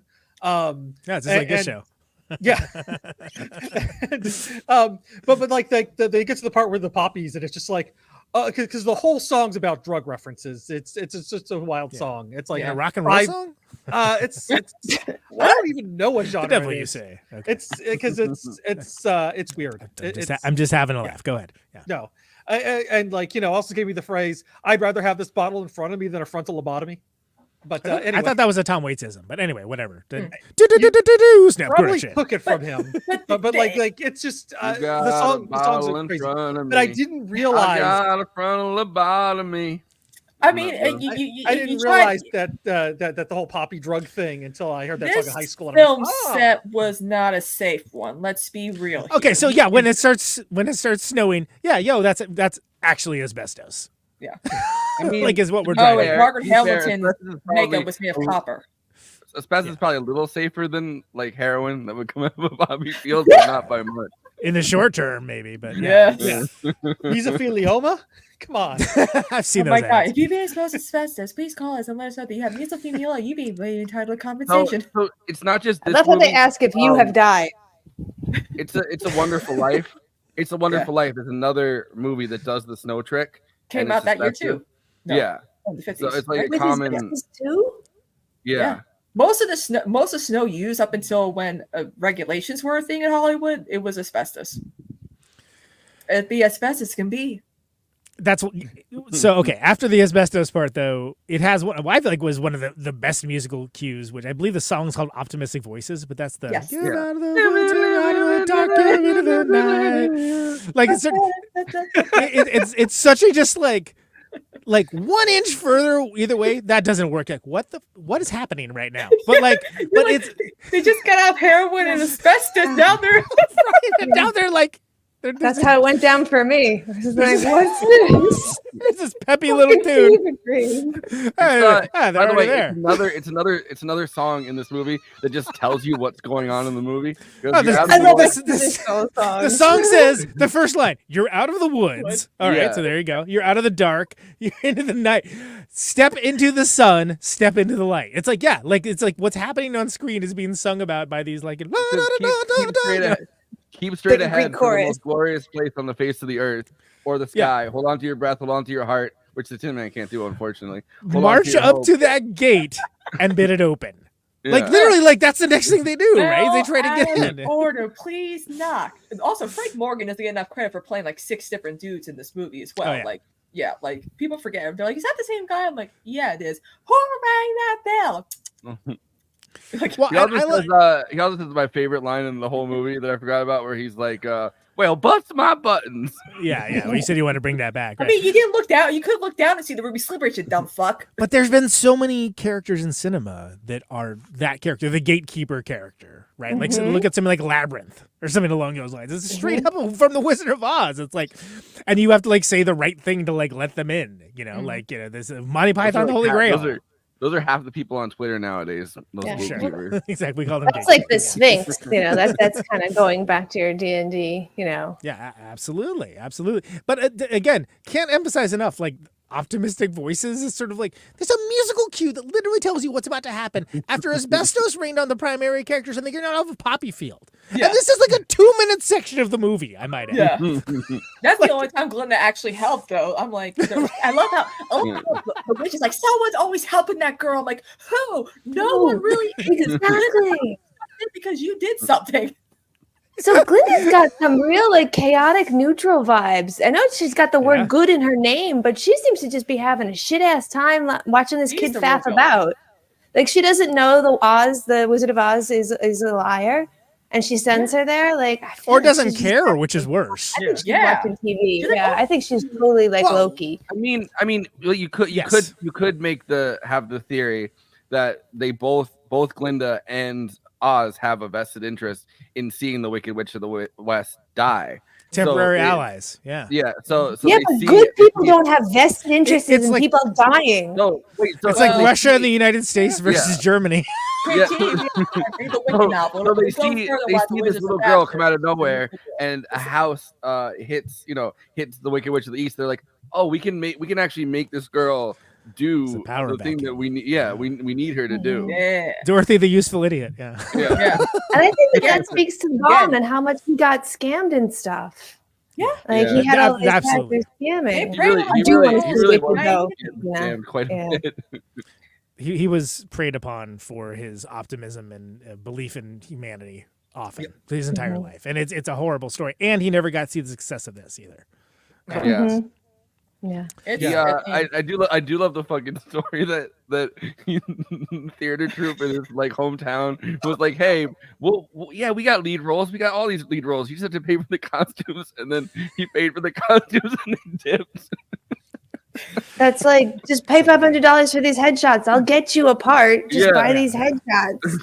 Also, too, when they're in, when if you guys, obviously Barbie, the Wizard of Oz is heavily mentioned. If you guys remember when the girls are about to leave Barbie Land, they notice she turns around and she sees Kingdom being written in a similar way to Surrender Dorothy. And I love how they're like, the wizard will explain to the wizard. So I'm like, why? I'm like, wizard's gonna do what exactly? Y'all haven't seen him in like 50 years. He's not doing shit for y'all. Get out. Like, Viva la Revolution. And that goes back to the influence of Wizard of Oz, right? I mean, it's all over Barbie. There's like the liminal space between Barbie Land and the real world. Like how they move between the two. So many things that we just take for granted. Oh yeah, that is a quote unquote movie thing. Well, it's a movie thing because of this movie, specifically. And again, it's something where it's more than just tropes as well, because it all works. It works in a way that like. You shouldn't quite like us sitting here and questioning Glinda's motivations. As a kid, you don't worry about that. Oh, it's Glinda, the good witch. She's hot. Obviously, she's good. You know, like, and then oh god, you're fully convinced something's more. The one thing I ever wondered. Well, hold on. Let me actually get to the point. Which is to say that's where the spin-off media, like Wicked and whatever, decided to like take over, right? And like, well, actually, maybe these other witches, like, there's like some stories behind here that like should be told, et cetera, et cetera. Cool. But again, this goes back to like experiencing the film as a child versus experiencing it as an adult. As an adult, I was like, oh, that's wild how like she obviously doesn't want them to die. She doesn't want to like die in the opium field. She has to help. There's no one else that's going to jump in. But she really doesn't lift a finger. And again, could have been a 15-minute movie. She's like, oh, by the way, those things are like mad powerful and they can take you back right now. Yeah, see, that's the one. So as a kid, As a kid, the one thing I ever wondered about was like, why didn't she tell her about the ruby slippers in the first place? That's the one thought that I like. And that goes back to the darkness, right? The fact that this is actually a dark movie, because it's like she could have she didn't need to walk across the entire magical land to like talk to the wizard or whatever. Obviously, she could have flown on her feet. But that's kind of the whole point, is that you don't need to go on a magical journey to do any of this shit. You just have to believe in yourself. Confidence cannot be instilled by anyone but yourself. The journey is the destination. And that's, you can get real Joseph Campbell with it if you feel so inclined. But I think that is not something you understand as a kid at all. Yeah. You're just... Well, and also when you don't have confidence, it means that people that want something from you or people that are just take advantage of you. They're confidence men. They're the ones with the confidence in that situation. So I mean, that's what the wizard is. Yeah. Yeah. The Sam Raimi movie is unfortunately terrible with James Franco. Toto Deadass was like, I'm tired of this motherfucker. I'm tired of this. They're scaring Dorothy and my new friends. I'm gonna do something about it. Ooh, there's a curtain. Can I pull it back? I'm gonna go and pull back the curtain now. But the one good thing, love that line, pay no attention to the man behind the curtain, right? Like, that's a line that's been hit on so many fucking times in culture, not even just movies, right? Like, in our politics, like people always reference like the man behind the curtain. There's always a man behind whoever the big scary person, in front of the person is like the Karl Rove type figure, right? Like. Well, and that comes and so that comes down to the fact that the wonderful Wizard of Oz is just punching above his weight class and trying to huckster his way through everything. And mediocre Wizard of Oz.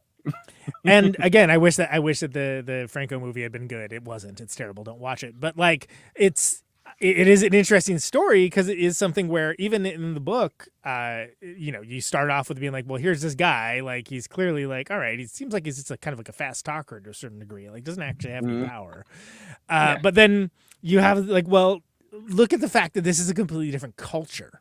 A completely different culture with a completely different value system. Like, again, they have guns. Do they have bullets? I don't know. Maybe they do. Maybe they don't know what a bullet is. Maybe it arrived. Hold on. Maybe it arrived as like an avatar, like in another tornado or something. Like, wow, this looks like a really cool ornamental thing to run around with, and they don't even know it's a weapon. Who knows? It's Oz, man.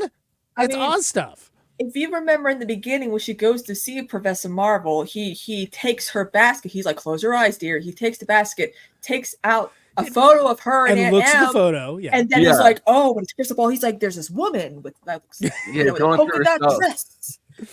Yeah, and like is doing the thing that a lot of mind readers and mystics and whatever do, which is the fact that you're like working a confidence game. I look like Nightmare Alley and stuff like that for things. Yeah, like well, I mean, they have even a name. It's called cold reading. You go by context clues, and you're like, "Oh, you must have a family member," and they're like, "I do have a family member." They're like, "Well, they must miss you." My sister falls for that shit too because she went to see one after my dad died. I'm like, "Girl, what?" I'm like, "You resolved your issues with our dad. What? Like, just stop." She's like, "Well, she went on something about my ex who was awful," and I'm like. So, and when I'm speaking of Nightmare Alley, I'm not talking about the Bradley Cooper vehicle. I'm not. What I'm talking about is, and we did this episode with Eileen Jones. I think it's the first time Eileen was on, right? Yes. If you watch the original Nightmare Alley, which is like 1947 or something along those lines, right? You get to see again exactly. It's Tyrone Power, Helen Walker. They're running this confidence game as like a large scale grift, basically, and that's. Who the Wizard of Oz is he's running the largest large-scale grift. And that is adequately communicated in maybe 3 scenes, mostly through like kind of throwaway dialogue.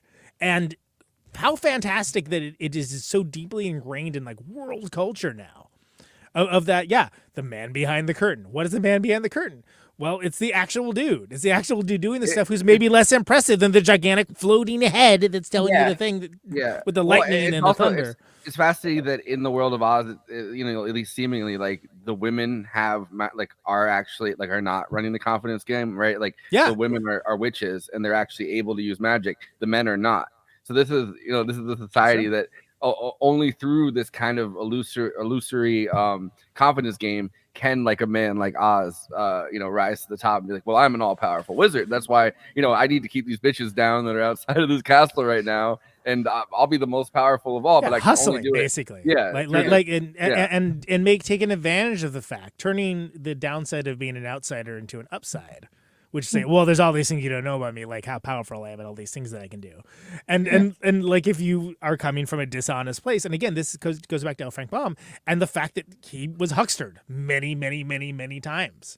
Mm-hmm. Needlessly so, like heartbreakingly so. I mean, it's a horrible story, but I think there was a TV miniseries about his life starring John Ritter. John Ritter. All I remember is John Ritter was in it as L. Frank Baum, and it was great. And and his son Jason played his son in it too. I think that's right. And I also love the only thing I actually remember from that was whenever he goes, "What's the name of the magical land?" and he turns to the filing cabinet. It says O to Z, and he goes, "Oz." Because there's like. And that you carry that there's Ev, it's it's funny that like so a lot of that was the Dreamer of Oz, the L. Frank Baum story. Yes. It was a TV movie, by the way. Or like in a lot of people with Gregor Maguire's novel, a lot of people are like, well, how did he come up with the name Elphaba for the Wicked Witch? I'm like, L. Frank Baum. Yeah. Elphaba. Right, yeah, exactly. And speaking of which, with Margaret Hamilton, they wanted to originally make the witch look like the evil queen from Snow White, but some of these women were like, I don't want to be ugly. But Margaret Hamilton was like, okay, fine. Do you guys know that MGM, well, whoever owns like the Wizard of Oz property, has the ownership of the specific color of green paint they use? So when they did the Franco movie, they couldn't use that same color paint for Mila Kunis. They had to go with something that was slightly similar, but they don't have, even in Wicked, they don't have the rights to that specific emerald green color. So every time you look for the emerald paint, it's not the exact color one. Copyright law rocks. Yeah, we're gonna get sued. I don't know what color this is. It's just green. It's neon green. But it is interesting that without Margaret Hamilton, the Wicked Witch would not have been as culturally significant as she's been now. Even when, with the Wicked novels and the Wicked musical. She's great. I mean, she's really fantastic. Yeah. If she had lived, the 10 or so years, but she died like when she was in her 80s, I think in the 80s. I bet you she would have been pretty impressed that the Wicked Witch of the West ended up getting a lot more sympathy considering all the spin-off media about her. She finally got to tell her story. Yes. Well, I mean, she's there to get her siblings' dead belongings. Like, how do you have to have sympathy for that? It seems pretty obvious. She went from being a school teacher to being like a super unappreciated character actress before this. Yes. So she was only in like she was like a background kind of bit character actress in like a few movies, and then got the opportunity eventually to play the Wicked Witch of the West. She was like a witch. Really? What else? Yeah. And she really leaned into it. I mean, she it's like some people say she hammed it up. It's like, I'm sorry, did you see the rest of this movie? Everyone's hamming it up. No, it's like finally my chance to shine. Let me show everybody what I can do. Yeah, she's great. I mean, it's like to the point that she was brought in as that character on other shows and other media just to like hang out as that character. Yep. I love this radio interview that she did though about it. Wicked Witch herself, Margaret Hamilton. At 4. I didn't even think I'd be Dorothy. I didn't think about it seriously at all, really. But I loved the story. And so that when this came along, I was thrilled to pieces. I walked in one day with the idea of changing the agent I had, and lo and behold, there was Jess Smith, who was my old friend in New York, who'd come out and was an agent. Well, I was just delighted. And so I went with him, of course. And as time went along, one day, he said, they're sort of interested in you for a part in The Wizard of Oz. And I said, oh, gosh, think of that. I said, I loved that story from the time I was 4 years old. What is it? And he said, well, the witch. And I said, the witch? And then he said the final thing. He said, yes, what else? Well, I thought, well, that's kind of exciting part, but gee, I had my eyes on something else. I don't know what it was exactly, but I didn't think about the witch. However, I ought to have, because I'd had that nose quite a long while. And so I went in one day to see, and I was interviewed by the man I knew very well, who I'm ashamed to say I can't remember his name, but I liked him a lot. And he was the second. He was the second in line. And he said, how do you feel about playing the witch? And I said, I feel great if I get it. And he said, well, we're thinking about it, Chris. We haven't decided. And I said, oh, I know that. I understand that. All right. And he said, well, we'll get in touch with your agent. And I said, thanks. And, that's the final line. Sometimes that's the death line. They never get in touch with the agent or anything else.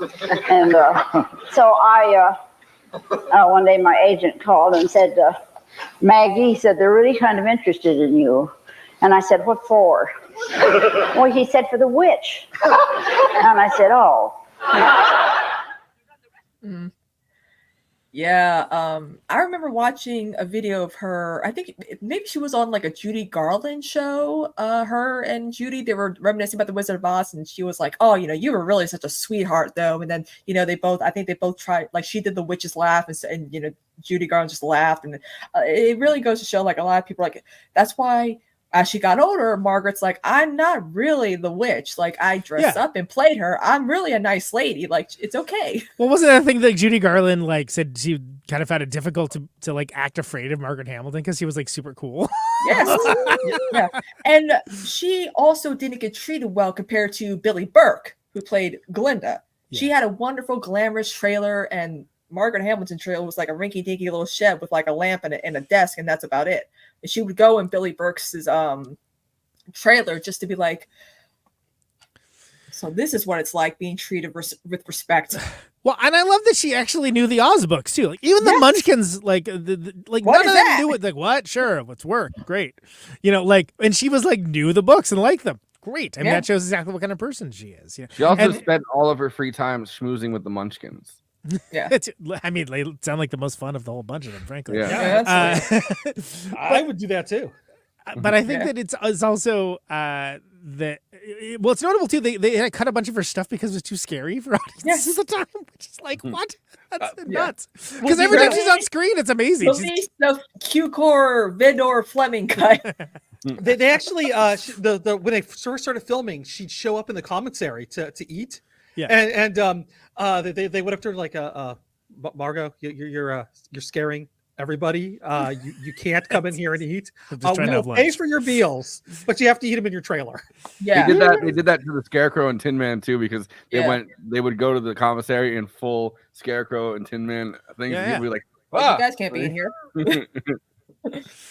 I mean, I think that's so interesting though, and it's also like. As a heavy, right? And again, like whether the motivating factors for like the character are on screen or not, like she's just a great like this is who you're up against, and like clearly she's this imposing entity who like wields all this power. She has these flying monkeys. By the way, the most terrifying thing in the movie is for a child. Like the flying monkeys are played by jockeys, no less. They were jockeys. Horrifying. In a way, my understanding is in when this movie came out, theaters would actually have to replace the seats because people would soil themselves whenever this flying monkey scene came on.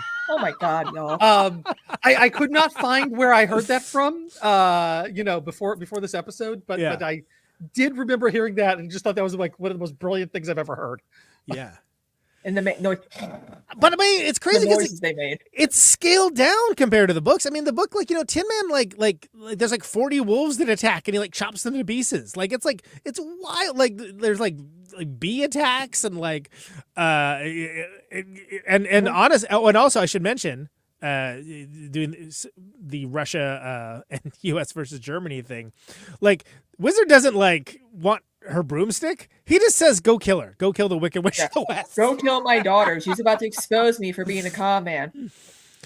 So it's interesting, the changes that again were apparently still too intense for people at the time. Yeah. But it's notable. I mean, Margaret Hamilton's great. Like she's so good in this. And it's the first villain, if you really think about it.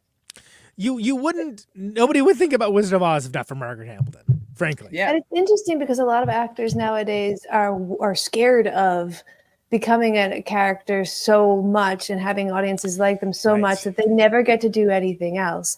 Although I think in sci-fi you see people like Brett Spiner are going to be Data in other shows and they're going to do that for the rest of their lives. But also he talks a lot about how he hates that, but that's where he is. So it's interesting to see. Not only does she do that, she loves it. So it is enjoyable. Well, I mean, the thing about that is that the other women that they were considering for the Wicked Witch did feel that, right? Like they were all like, I don't want to do this because, I'm afraid that that's just going to be my thing now. And she was like, she didn't really have anything else going for her at that time, right? No. Like, so they weren't casting her in these big projects. She's kind of just like, I mean, she looks kind of like a school marm or whatever, from that time period, right? Like, which is what she was before she was an actress. So, like, you can see why she's like, well, look, if I'm going to be something, like, this is a chance to be something huge rather than, And I mean, Brent Spiner also had a career before Star Trek. Like, let's not forget, he I mean, he wasn't, like a star or anything like that, but he was regularly getting work on various TV shows. And that kind of stopped after Star Trek. Yeah. But he could make his money on going to tours and things like that, which you can't really do with his album. Yeah. If I was known for like one role that ended up being very much outlasting in the zeitgeist and pop culture and being so iconic, I would be forever be like Margot Hamilton and be like, you know what? I did the damn thing. That's what I'm known for. I'm going to, relish in it. And, if people have questions, I'm going to do it. Like, I want to, How about being a character whose every line is quoted ad nauseum, in media until the end of time? Well, so this is great because, like, you hear so many actors, like the guy who played Jaime Lannister said when he got the script for Game of Thrones, his friends made fun of him. People told him, "Don't do that." Ian McKellen told Patrick Stewart, "Don't become Picard. This is a death sentence. Yep, you don't get to know you're gonna be." In the zeitgeist until you take, you bite the bullet. This could be career ending. It could be who you are for the rest of your life. It's such a double-edged sword. Well, and again, it's nice to see people that embrace that. Because again, this goes beyond, Wizard of Oz goes beyond just being a good movie. This is an intrinsic part of culture in a very large way.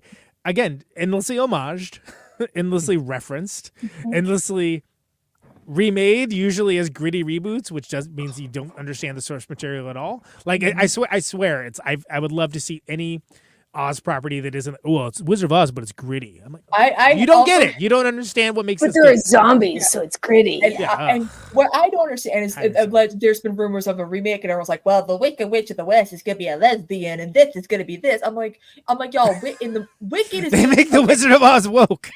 I'm like, it doesn't matter what skin, what race is playing the witch. She's gonna have green skin regardless. You dumb fucks. Yeah, I mean, look, like I know I may have not said like the nicest things about the Wiz because I don't think it's that great of a movie. I think there's elements of it that are good. I think Dorothy was supposed to be a kid, not be played by Diana fucking Ross, for one thing. That's one of the problems I have with it, but not the least of which is that like she sits on the toilet. Oh my god, can I just get the sentence out? Sidney Lumet is a great director. Why was Sidney Lumet doing The Wiz? Anybody? No, because no one understood at the time either. No, he's the wrong dude to make that movie. Maybe he needed some cocaine money. And the fact that the witch was sitting on a fucking toilet the whole time, all you had to do was flush her down, like. Well, I mean, like, look, we're not picking apart the Wiz. Cocaine. He should have done Oz Day Afternoon. So it's called The Wiz that has a toilet in it? That's a terrible thing. Okay, all right, enough. I'm wishing, and that topic's being wished away. But like, yeah, the director for like 12 Angry Men and Serpico, I wouldn't be like, yeah, let's do a remake of The Wizard of Oz that's like black centered. No, that's silly. But I think Margaret Hamilton, again, typecast for all time, and a happy warrior at it. Good. Great. Okay, it's a great role. It's freaking great. And again, I'm gonna go back to what I said earlier that you don't have a timeless movie without that character being that larger than life, and you don't have someone playing it that can't do that larger than life, or it does not. Oh my god, 12 Angry Munchkins. It's almost like a Boris Karloff, or Bela Lugosi. Like it embodies so much of what people think Dracula was just that one guy dressing up as Dracula, or a Dracula. Yeah, it's true. It's absolutely true. Like until and not just Dracula, vampires in general. Until you got to these Fakakta Twilight movies and whatnot. But even like with the Bram Stoker Dracula, people were running around like comparing it to the old school, the black cape and all of the things where it's like, no, that's just that one movie. It's just that one movie. They still feel those at Party City. Right? Of course they do. Sure. I'd watch a Sidney Lumet directed Wizard of Oz remake where it's Al Pacino playing the Scarecrow. He's like, Dorothy, we have to go to the Emerald City. I only had a brain. I do think that I have great brain. I have a scene that I wanted to bring up. You see the donkey, and he just goes, "Great ass." There it is. Okay, that's a less good version of what I said. I had a scene that I wanted to bring up that I completely forgot. I forgot about the scene with the trees. Yes. What do you think you're doing? Where and she's there too. Why the fuck is she there? She's just I'm gonna hide in the bushes behind these trees. Yeah, it's not even like she. But like I love that the trees talk, and the first fucking thing the Scarecrow like does is like, oh, watch this, I can get you free apples. Which, how does he know that trick? He's been around he's only been alive for like days. How do you know? yeah. Scarecrow talking trash to them. He's like, he was talking trash to them. Like, you know, like. Well, she does. It was a sheer, like, it didn't need to be escalated. Scarecrow. Can he even die though?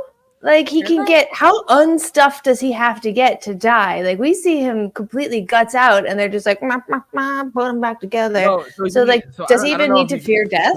It's like Return of the Living Dead rules. I don't know what the rules are for Scarecrow. So they rip all of the straw out of him and just leave him as like a burlap sack, the flying monkeys in the novel, and they just throw him down onto the rock. Pretty much, and sprinkle him all over into the trees, and they still bring him back by stuffing him back up with straw. So I don't think he doesn't die. He also doesn't. Sounds like Jesus. he was up on some wood. Yeah. That's what I'm saying. What's your personal relationship with the Scarecrow? Have you asked him into your heart? I'm here to talk to you today about the love of Scarecrow. Yeah, I mean, there's so okay. What the idea of the quest, right? The quest, and everybody has their own agenda. The thing that they're trying to get to, you know, like a brain, a heart, the noive, and everybody has everybody has the thing that they're looking for, and it's a commonality of purpose and goals. That it's a classic trope of storytelling, that you have these people that like otherwise maybe wouldn't have anything in common, banding together and becoming greater than the sum of their parts. And I think this is it's done so effortlessly, and again in a way that you're like, you have to be kind of bought into it to be like, all right, sure. First of all, there's an animated Scarecrow running around. Why? It's a magical land of Oz. That's why. Shut up. And and then there's a dude made of tin. Why? Well, there's a crazy story behind it, but don't worry about it. Like he's looking for everything. Kind of escalates and moves along, and you get something that like becomes so endearing and so warm. That again, remember, these are people that in Dorothy's Kansas, like exist as analogs of like, you know, people in her life. They're farm hands. She doesn't know them super well, but they're around the farm. You know, they're running around. They're talking trash to each other. You know, they're and to have that aspect of it, I think, is one of the things that makes it poignant as a film as well. First of all, I will say this: as an adult, I'm like, why do you want to go back? It sucks there. Yeah. By the way, I've driven through Kansas recently. Still sucks. Sorry. Yeah. Apologies to our Kansas fans. But like, you're in the land of Oz. Hang out. Yeah. And she does it in the other books as well. I forget, it's the third one, I think. But like, it's like, why are you going back? It sucks there. Like, bring Auntie M in, man. Come on. Yeah. Fall into a coma. It'll be fine. But then that goes back to, you know, Matrix mentality, I suppose. Sure. Yeah. But does the witch really die is what we're asking. Yeah. I just think it is. I probably wouldn't keep water around if that was my weakness. I think, but then look at signs. Those aliens come to a planet composed mostly of water. I remember like some of the look at her house. Pages. I remember reading Wicked, and some of the first pages was when she was born or whatever, and she would like scream if she was near water, so they had to give her milk baths instead. So it's like I'm like she knew, I but scream if I'm around milk. You know, so they had to give me water baths. Quickly Googles the water percentage of milk. Well, that goes back to the Gremlins rule, right? It's like, well, hold on a second. Like, how do they, you know, like, and the answer, of course, you think it's dehydrated? It's magic, is why. Shut up. It's magic. Shut the hell up, kid. It's magic. It's magic. Look, kid, it's magic. Don't worry about it. It's all part of the story. Yeah, you never see any rebels in the desert. Do you? She actually dies because it's Scarecrow blessed holy water. Oh shit! She's a vampire. Oz is the OG Matrix. Take the green pill. That's good. That's good. Solid. It'll make your skin green if you do, or drink it. Just an iron pill. The big ass green pill. Just iron. Take the green pill to go to Oz and have an adventure. Take the ruby pill to go home. Well, ruby pill is cyanide.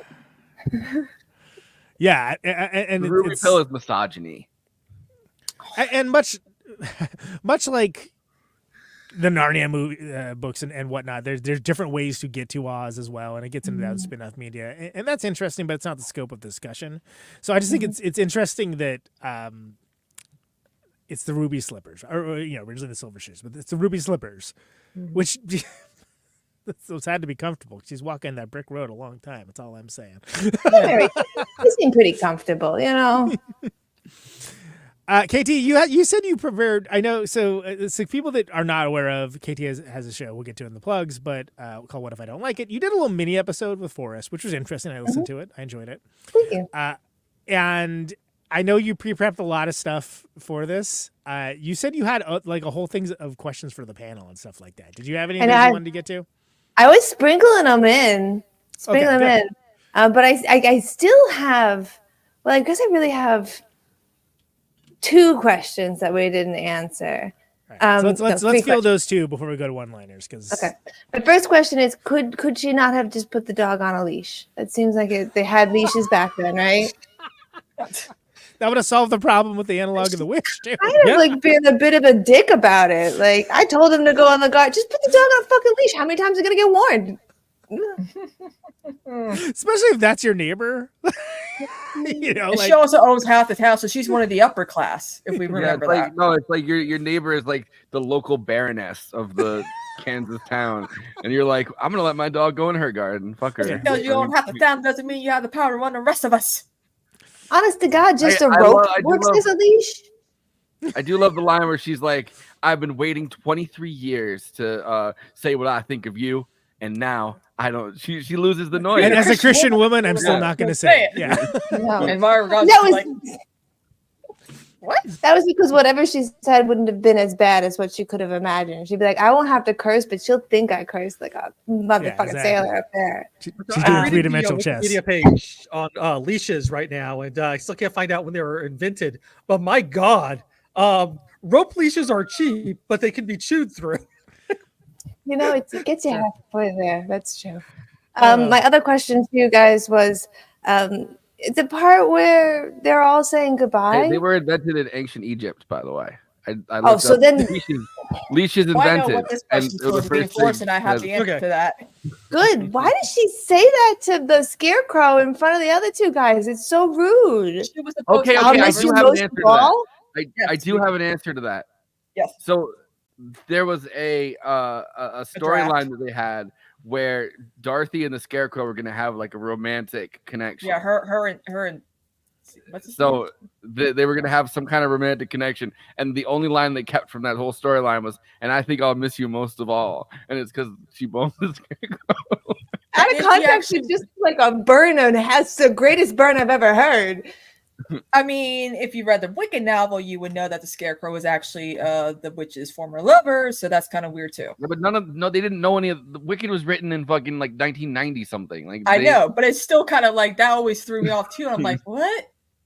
I'm like, they could have just adjusted that script line. No, okay, cool. Again, a perfect example of saying less and it being better, which maybe this show could learn from. Anything else, KT? Last question. At the end, when she wakes up from the coma, are the cops still coming for the dog though, right? No.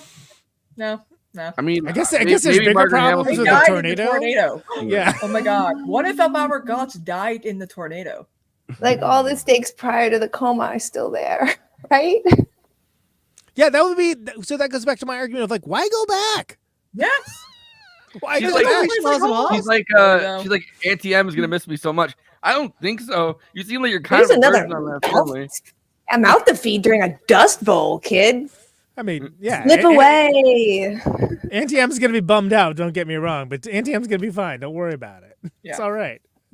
But again, that also comes back to it being like a generational thing and like of a different time where people's familial connections. We're talking about like the fact that people would not travel more than 20 miles from their home ever. They're like Andy. Yeah. Or me. Where like people were just really tied to their homes, right? They were tied to like where they grew up. They like went to school. They farmed and like maybe had a rough go of it. But the idea of like that was your home and like be it ever so crumbled, you know, like because that house is no great shakes before the tornado. It certainly wasn't improved by it afterwards. But that was just a thing of the time that people didn't travel much. So if you're like, okay, how fantastical is it to be whisked away to another land? Crazy. That'd be impossible. How would that ever happen? What would that look like? But also at the end, I'm sorry. No, go ahead. No. I'm just saying. I think that ties back to it, right? That you have people are tied to their family and can't think of. They could not think of ways out of their material conditions. That like you're like, well, I can't leave them. You know, I can't leave the farm. They're going to be like, they're going to need me more than ever. To do what? I don't know. But that's not the point. Professor Marvel tells her that her aunt is sick. And exactly. is looking for her. Like that's his kind of, you know, manipulation of the of. So if Marvel just kept his trap shut, maybe Dorothy would be cold lamping in Austin. Caught in a tornado, probably. But it's interesting how they show the audience this marvelous place that they could go to, and then the message at the end is like, "Stay at home, though."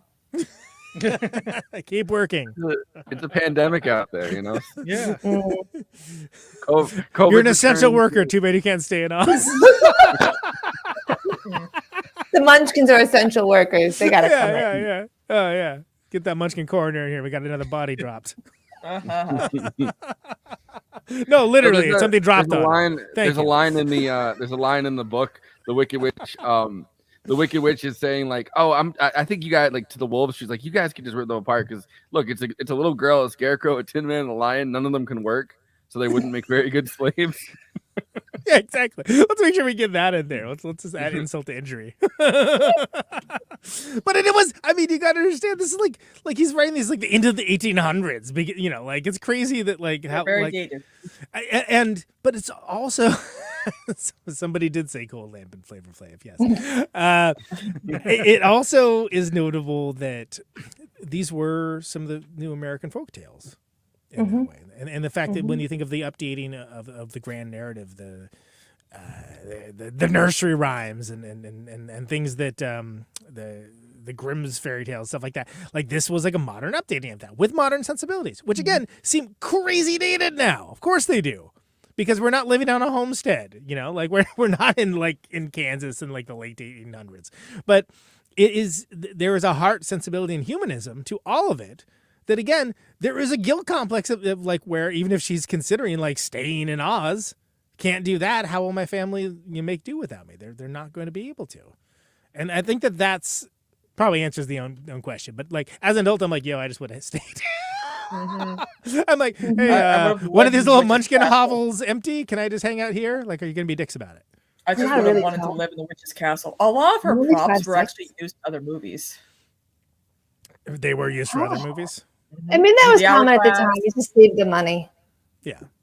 Well, yeah, sure. I mean, if you got a set, use it. Yeah.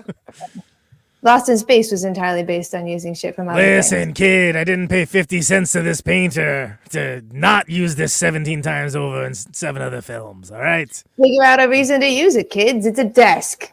Exactly. Figure it out. There's a desk in this picture now. It's going to be a central character. Gone with the desk. I don't know if you guys Gone with ever the desk. saw... It's a sequel you didn't know you needed. I don't know if you guys ever saw Marie Antoinette with Norma Shearer, but there's a moment where they're starting the French are starting to uprise against Marie Antoinette, and they use the March of the Castle, whatever, that one song that's used when before the witch gets melted, where they're chasing them around the castle. That song is used again in the Marie Antoinette movie with Norma Shearer and John Barrymore. I was like, wait a minute, I know that song. They call it fair use. You don't have to pay for it. Kids, it's out of copyright. They're like, talk to Steamboat Willie about that one. Am I right, like, kids? We must overthrow the king and queen. We're off to see the wizard. But it's interesting that you call this like American folk tale, American folklore, because it reaches that point of feeling almost biblical, where like the references that weave themselves in and out of the stories that we tell now are so deeply influenced, even though this is deeply dated, like the Bible is deeply dated. And like the Bible, I've never read the Bible, but I still get when you put a baby in a basket in a river, what's going on. And I'd never seen this movie. I still get a lot of what was going on. So right. You don't need a gritty reboot of the Bible. Yes, you don't. No. Yeah, you missed the point if you need one. Stay away. But I mean, Narnia is the same way, right? And that's like way more overtly Christian. But that's his whole jam. But the whole thing with that, is writing. C.S. Lewis, Christian Science Lewis. Exactly. but it's again a rich tradition of trying to write something of the now, but also making something timeless in the process. And a lot of it had to do with L. Frank Baum's actual experiences. Ostensibly homesteading and not having the easiest go of it, and then finding this career with these things that like touch people and finding a modicum of success with it and being taken advantage of time and time again, over and over again. And again, go see that John Ritter made for TV movie if you want to know more, if you can even find it. It is good. I remember. But he also fell into the category of like, drats, people keep helping him, like that kind of thing, because he starts off with his dad. His dad strikes oil. Well, his dad strikes oil and he makes a shitload of money, right? Like, so he's kind of rich to start out with, and then his wife's mother was like a famous suffragette / political activist. So he like had that. So like he does have kind of one of those like he keeps getting scammed, but he like lands on his feet somewhat. And of course, dies at a very young age of a stroke, so maybe not so much. But and he never gets to see his work achieve the kind of just universal worldwide acclaim that that's known for. Like that's not something he ever gets to see. He also he went pretty much broke at the end of his life because he was like invested in a play that somebody did, and he like put all of his money into this person's play, and the play fucking did not do well. So like that was his big that was his 9/11 or something. I don't know. Apparently, so you can find The Dreamer of Oz is the name of that John Ritter movie, and it's on YouTube on some channel called the Oz Archive. So I guess you can watch it, which makes sense. I don't know who would be looking for. Like, no, you can't stream that.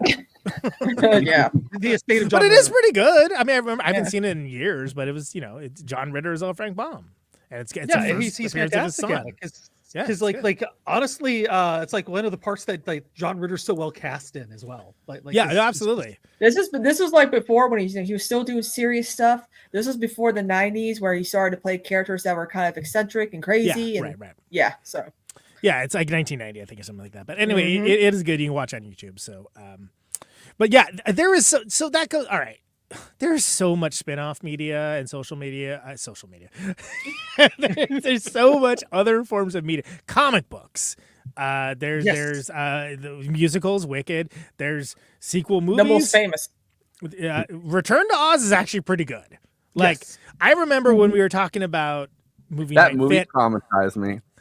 It's incredibly traumatizing. I didn't know what electroshock therapy was. I had never heard of it. Didn't know what it was. And then I watched the fucking Return to Oz, and the first scene it seared into my memory is her getting electroshock therapy. And in my brain, I was like, they can do that to a person. Like, yeah. So for the uninitiated, Return to Oz, which is a pastiche, not an LSD trip. It's a pastiche of the second and third Oz book. Pretty good, but starts off with Dorothy being put into a sanitarium and given electroshock therapy because nobody believes her stories about Oz, which is sort of like that goes back to why didn't you just stay in Oz? This place sucks. Yeah. But it's gaslit. We talked about it. We did talk about it. Not even for Movie Night Adventure, but for Movie Night Fantasia. So going way back, and then I remember specifically the conversation was we can't do Return to Oz without doing The Wizard of Oz. That's insane. That's insane to do that, and there's no way we can do it. But it is pretty good. It is a good movie. It's a cult classic.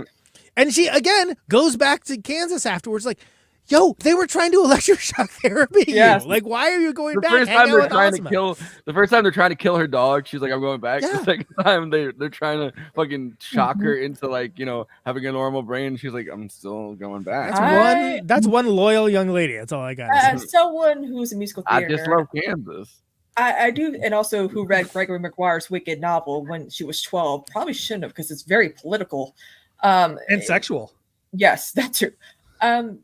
I feel like Gregory Maguire invented the origin story for the villain.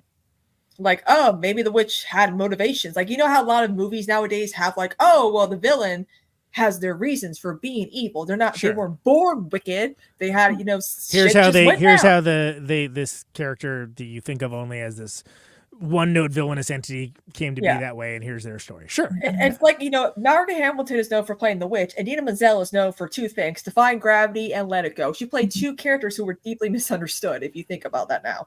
Right. So this is Adam Sandler's wife in Uncut Gems. Uncut Gems. And you do see a lot of that in comic books. I think in Arkham Asylum and a lot of the Vertigo stuff that started to come out in the mid '90s. You start to see people take a look at, is Batman even a good guy? What is it to be good? What is it to be a villain? Becomes a this is kind of the age of the anti-hero, right? Like that wasn't a concept that really existed in the public imagination until the last couple decades.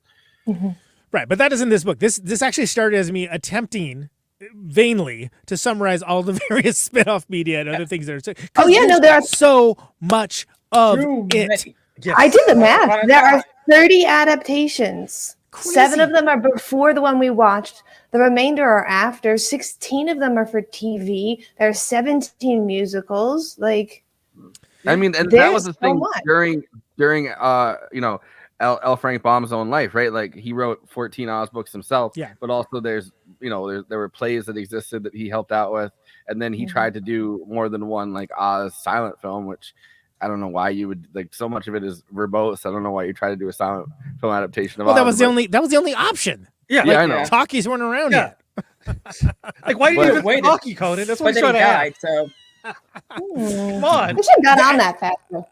And there's also Marvel Comics actually did an adaptation, a pretty good adaptation of a bunch of the early books. They did. Scotty Young and I forget the writer's name, who's been actually doing Oz adaptations for decades. Right. He's actually a fantastic artist on his own, but Scotty Young just kind of blows him out of the water. So and I would say those are some of the better ones, because first of all, it gets past Wizard of Oz and actually kind of builds a little bit of that, which it seems like nothing ever does. Like even Wicked goes before, right? Yeah. I know people keep bringing up The Wiz in the comments. I understand that The Wiz is a movie. Again, I don't think it's a very good movie. Sorry. Not sorry. Joel Schumacher wrote the script. I'll respect and love Sidney Lumet never should have directed it. If someone else had directed it, the songs I think are actually pretty good in The Wiz, but that's like such a minor point. He should have done Oz Day Afternoon, starring Al Pacino. I will say Michael Jackson was cast perfectly as the Scarecrow. Scarecrow's sitting there, Attica. I need a brain. Okay. So anyway, the point of all that was that like it's culturally, it's insane how ubiquitous it is. Which and again, I feel like every 3 years someone, and it's always like, oh, it's going to be a gritty reboot of Wizard of Oz. Okay, great. This is the thing that we don't need. Wonderful, thank you. Yeah. But it's constantly some people come back to, usually failing. Yeah. Failing more often than not. There was a story about the Wizard of Oz. Stars. The gritty reboot of Wizard of Oz joke reminds me of the fucking show Oz. The prison. It's about the land of Oz. No, it isn't. Don't watch it. I'm not gonna lie. I watched that show being like, I wonder what this is like. And I thought it was that. I thought it was an Oz adaptation. It's way more musical than you'd think in the first few episodes, much like The Wizard of Oz. Yeah, there was this mini series on Stars called Dorothy and the Witches of Oz, which was just it's on Stars. It didn't have any Christopher Maloney in it, and it sucked for that reason. Yeah. Sean Astin was in it. Oh Lord. All right. Anyway, you go to Return to Oz, and you're like, Oh, this is the wrong Oz. We went to the wrong one. We should. But I also love the fact It's like that, when you're tagging something on social media and you don't check what the tag is. Yeah. Like, oh no, that's definitely the wrong. That's not the right Oz at all. Giuliani told me this was the right Oz. but all the fact that the Ogre King and the Return to Oz looks so fabulous in Dorothy's shoes because he gets the. I could snap correct you so hard because it's the Gnome King, but I'm not going to. I'm just kidding. Yes. Yeah. Who's the Gnome King? Didn't you just watch it too, though? I did. Like, I can remember. And the Gnome King is way different than in the books, but like the guy who plays it's actually really good. Like he's a really scary villain. He's fantastic. Return to Oz is deeply scary. Yeah, like one of his last roles was in the Spawn movie. That was absolutely terrible. What a career. Anyway, yeah. So, Letterboxd is a Dr. Oz. Who can forget the greatest spinoff of all? Letterboxd is a social media site for film lovers who talk with into each other about the movies that they love. Maybe the movies that they didn't love. Maybe the movies that they were had all kinds of opinions on in spin-off media. Who knows? Everybody gets to opine about it, though. Not just Siskel's and Eberts of the world. Everyone gets to have their say. It's a bottom-up democracy. And this is best expressed, for the purposes of this bit anyway, when people keep it succinct. Keep it succinct, people. And in a very pithy, working on your tight five sort of response, talk about the film in question. So these are the Letterboxd one-liners for The Wizard of Oz. Let's roll them. The lesson I've learned from this is that manslaughter is awesome and will make people like you. Yep. And steal trophies, just like the British. Yeah, but also if you do manslaughter, right, and then fucking people are like, oh, they could probably kill another person.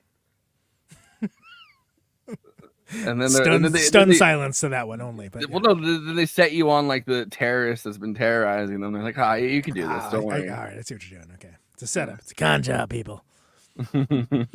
When this came out in 1875 or whatever, it must have blown people's fucking minds. Oh man! Although I do think you can understand that scene when it goes from black and white to color. That there is like, even though it's not that cool for you, you can understand that it blew people's minds. It still looks pretty rad, frankly. Yeah. Like, First of all, what is the strange moving picture? Second of all, why is it in color? Thirdly, I think I just soiled myself because of those flying monkeys. Someone get the Lucy. Dude, I was so fucking afraid of the flying monkeys as a kid. Flying monkeys are straight terrifying, man. They're very upsetting. The gossip around MGM with the line was a confirmed bachelor. He was just born to be a sissy, you know? Exactly. The Tin Man got sick moves. Go, Tin Man, go! Go, Tin Man, go, Tin Man, go. Go, Tin Man, go, Tin Man, go. There you go. I feel like it did age well that they shortened like Tin Woodsman down to Tin Man. Yes, thank God. Yeah. Tin Woodsman, yeah. Got to change with the times, man. Hello, I'm the Tin Woodsman. Wait, 4.5 stars.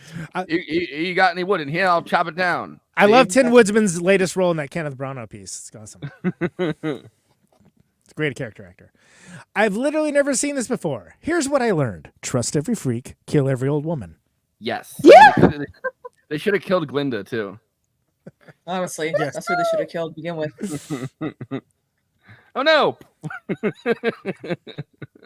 Oh, it's the... Yeah. The Cowardly Lion looks better than the CGI cats. No shit. Cats happened, and then God was like, let there be a worldwide plague. Yeah. Exactly. Seriously. I don't believe in divine intervention, but I would be justified in that case. Be 5 years old, that movie. Fuck.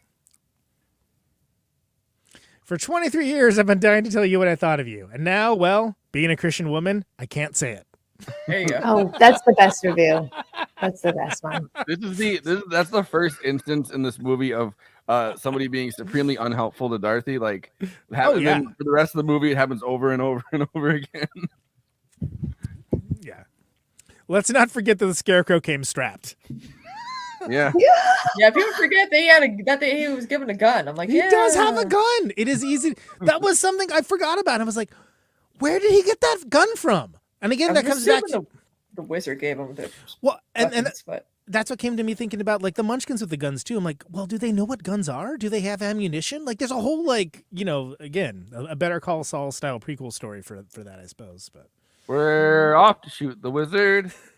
I'm gonna blame the wizard. He probably brought all those guns with him. He probably was. Yeah. He's from America. He had to. He's the one that introduced them to guns. He's like, he probably did. Look, I don't have anything revolutionary to tell you, but I can sell you arms. They're like, yeah. It's like the Tony Stark without the Iron Man. I can't give you backup. You mean like an extra pair of arms? No, that's not what I mean. If some random bitch in a bubble made me walk for hours on end, only to tell me that all I need to do was click my heels 3 times and I'd be home, I would beat her up. Yeah, she's not even a little bit upset. Seriously. Like, Again, I would the say, patience of a saint. Well, no, I would have passive aggressively pointed out. I'd be like, "Oh, so like I could have done this whenever, huh?" Yeah, I didn't have to go murder somebody. She hits the point where like, and I've hit this point before. At the end of the night, you just want to go home and like however that's gonna happen. It's like I just want to go. So like they're like, oh, you can click your heels together 3 times and say, there's no place like home. You're like your brain is just exhausted to the point where you're like, okay, it's like After Hours or something, right? Like in After Hours, it's like I just want to go home, man. Cool, man. Far out. But the surrender dork is very different at After Hours. So those are Letterboxd one-liners for The Wizard of Oz. Please follow the show on our HQ account at Movie Night Extra. We are in 2024 posting up all the stories of all of the wonderful movies that we cover on this show. It was crazy looking at the feed, and then the first thing I saw was like the Interstellar thing. I was like, that's us. Front page, baby. That's right. So if you don't already, please follow the show on that platform. Also, you can follow King of the Forest over there, a.k.a. Mayor of Munchkin City, Mr. Mayor. I've got 2 titles. You do. I appreciate that you just had to give you 2. By the way, Munchkin City hasn't been the same since they elected Eric Adams. It's kind of At Always Flacco, please follow him on Letterboxd. He's logging all the stuff we do in this show and much, much more. I, of course, am the wonderful Wizard of Neutron at Conan Neutron. Follow me for the highbrow, the midbrow fare, the populist stuff. Criterion Challenge 2024 in full effect. I'm doing film school dropouts as well, so follow me along for all those if you want to take a deep dive into weird esoteric cinema and even stuff that I probably should have watched a long time ago, which a lot of it is as well. Glinda was the real villain. Yeah. Over there at Kristina. Kristina at Kristina. I know. I feel like are you gonna go my way? Yeah. Okay. Not at Cosmopolitics. They're at Kristina. Last I saw you log some Christmas movies. Yeah. About the log and salt burn. Did you guys know that you can drink semen and it's actually like one of those kooky like health regimens? Apparently, there's a whole cookbook you should go look at. So follow Adam Kristina for more of those tidbits of knowledge, and let's get her keep logging stuff on Letterboxd. J. Andrew, Oz is Another World, aka the off-topic King of Oz. Everyone's got these regalistic titles. I guess I'm the wonderful wizard. Not me though. And he's now I'm just imagining they get to Oz at the end of the thing. Have you heard of Beastmaster? I want a brain. I want a heart. I want some courage. And he's like, have you seen that one episode of Battlestar Galactica where No, it was really interesting because it dates back to is watching all the weirdest stuff, so you don't have to. Currently watching John Pertwee era Doctor Who episodes, which is the thing that you can log on Letterboxd. But he's watching. What was? I hesitate to even ask, but there was a recent film you saw that caught my attention. What was it? Zombievers? Is that what it was? Zombievers, yes. I just found out while we were on air that a friend of the show, Gabriel Horn, was at the premiere of that movie. What a time to be alive. It is a wild movie. Like it is way more fun than you think it is. It's a typical horror film about a bunch of friends going off to a cabin and they get attacked by zombie beavers. Oh, that's typical. So if that's of it. I've heard that. I've seen that story so many times, though. Yeah, it's the old Greek parable. So if that's the kind of thing that interests you, follow J. Andrew World at right about now too. He's watching all that stuff, watching all the weirder stuff, so you don't have to, or maybe you can, not for me to judge. Clara Hancock, KT Baldassaro, at Little Deadly on Letterboxd. You're starting to log. You have a newer show. We'll get into more in the plugs, but you're starting to log that. I know you just saw Quiz Lady with that movie runtime. Which I'm watching a movie a day, and I'll be logging on Letterboxd a lot. So if you follow me on Letterboxd, you'll see a lot of content. There you go. You'll get a link for TikTok on there too. Great. Oh yes, we're gonna tick the talk. Off topic, King of Oz. Please take it away with the plugs. Thank you. All right. For watching us right now on YouTube, please do those YouTube things, like, comment, subscribe, hit that bell. And of course, the big ask, watch the video to the end, because that allows other movie fans to find our content and allows you to hear that great Conan Neutron song that you'll only hear for this month. That's right. So, Movie Night Adventure, the return. Yeah. It's an old theme that we haven't played in a while, but it's a great one. So I'm happy it's back. And of course, if you're over on Twitch, do the Twitch things, throw us a sub. If you happen to have an Amazon Prime account, you can subscribe for free. It does not cost you anything, but actually helps out the show. So if you are able to help us out over there, please do those do those things. You can find us on social media as well. We're on Twitter, Instagram, Facebook, Blue Sky, and Threads. So check us out in those places. If you don't have a Threads account, you don't want a Threads account, don't check us out there. Check us out on the one you will have. I'm not trying to peer pressure you into joining anything. Threads is full of I'm white and I'm proud and Zionist and proud shit, and I'm like, what happened here? Yeah. You know what needs to come back? Shame. We need to bring shame back. I'm white and I feel ashamed. Anyway, follow us on that platform. Apparently, yeah. But if you happen to enjoy that platform. Instagram's actually still good, and we're doing a lot of stuff on Instagram, including live streaming this very show. So there you have it. If you are on Instagram a lot and you want to watch us there, you can do that. Yes, please follow us, Moving Extravaganza at GeoCities. We have a live journal about every episode. Yeah. My should actually. Why not? Why not every other goddamn thing? But also, we have a Patreon, and the Patreon is much more exciting than a live journal because it actually helps us out. You can subscribe and get access to things like our after parties, which we're doing one this evening, I believe, unless we because we were long. The Yellow Brick Road after party. Excellent. So find us over there, and I might be telling stories about the silent movie version of it because it is insane. We're definitely going to talk a little about Lynch Oz, which I recommend streaming on Criterion Channel as well. But I didn't want to put that in the main show because there's already too much to talk about. So lynching Oz should have been what they did when they got to the Emerald City. and of course, Conan Neutron spins. Well, hold on, Discord, yes, Discord's actually happening. So please join it. Moving Extravaganza Discord. Imagine we did watch parties in Discord. We can now, and if you're part of the Moving Extravaganza community, one of those patrons that mentioned earlier, we're gonna cook up some cool stuff for that. We have a feed that's all of our Letterboxd stuff, and it's really cool. It's good, and we have all of our friend shows are in there as well. So let's start making the Discord happen because it's time. I have it downloaded. I mean, it's on my laptop. I just have to turn it on. The host hasn't downloaded. He has to log into it first. We're off to a great. Hey, it beats Slack. Anyway, we literally watched The Wizard of Oz in my Discord after I streamed on New Year's Eve. It was fun. Yeah, I wish I would have known that was happening because I watched it 2 hours earlier. So I was like, oh yeah, I'm not gonna watch that again. I like it. I don't 2 times in one day want to watch it. Yeah. No, I was out seeing concerts, so I wasn't gonna watch it. Appreciate the update. Yes.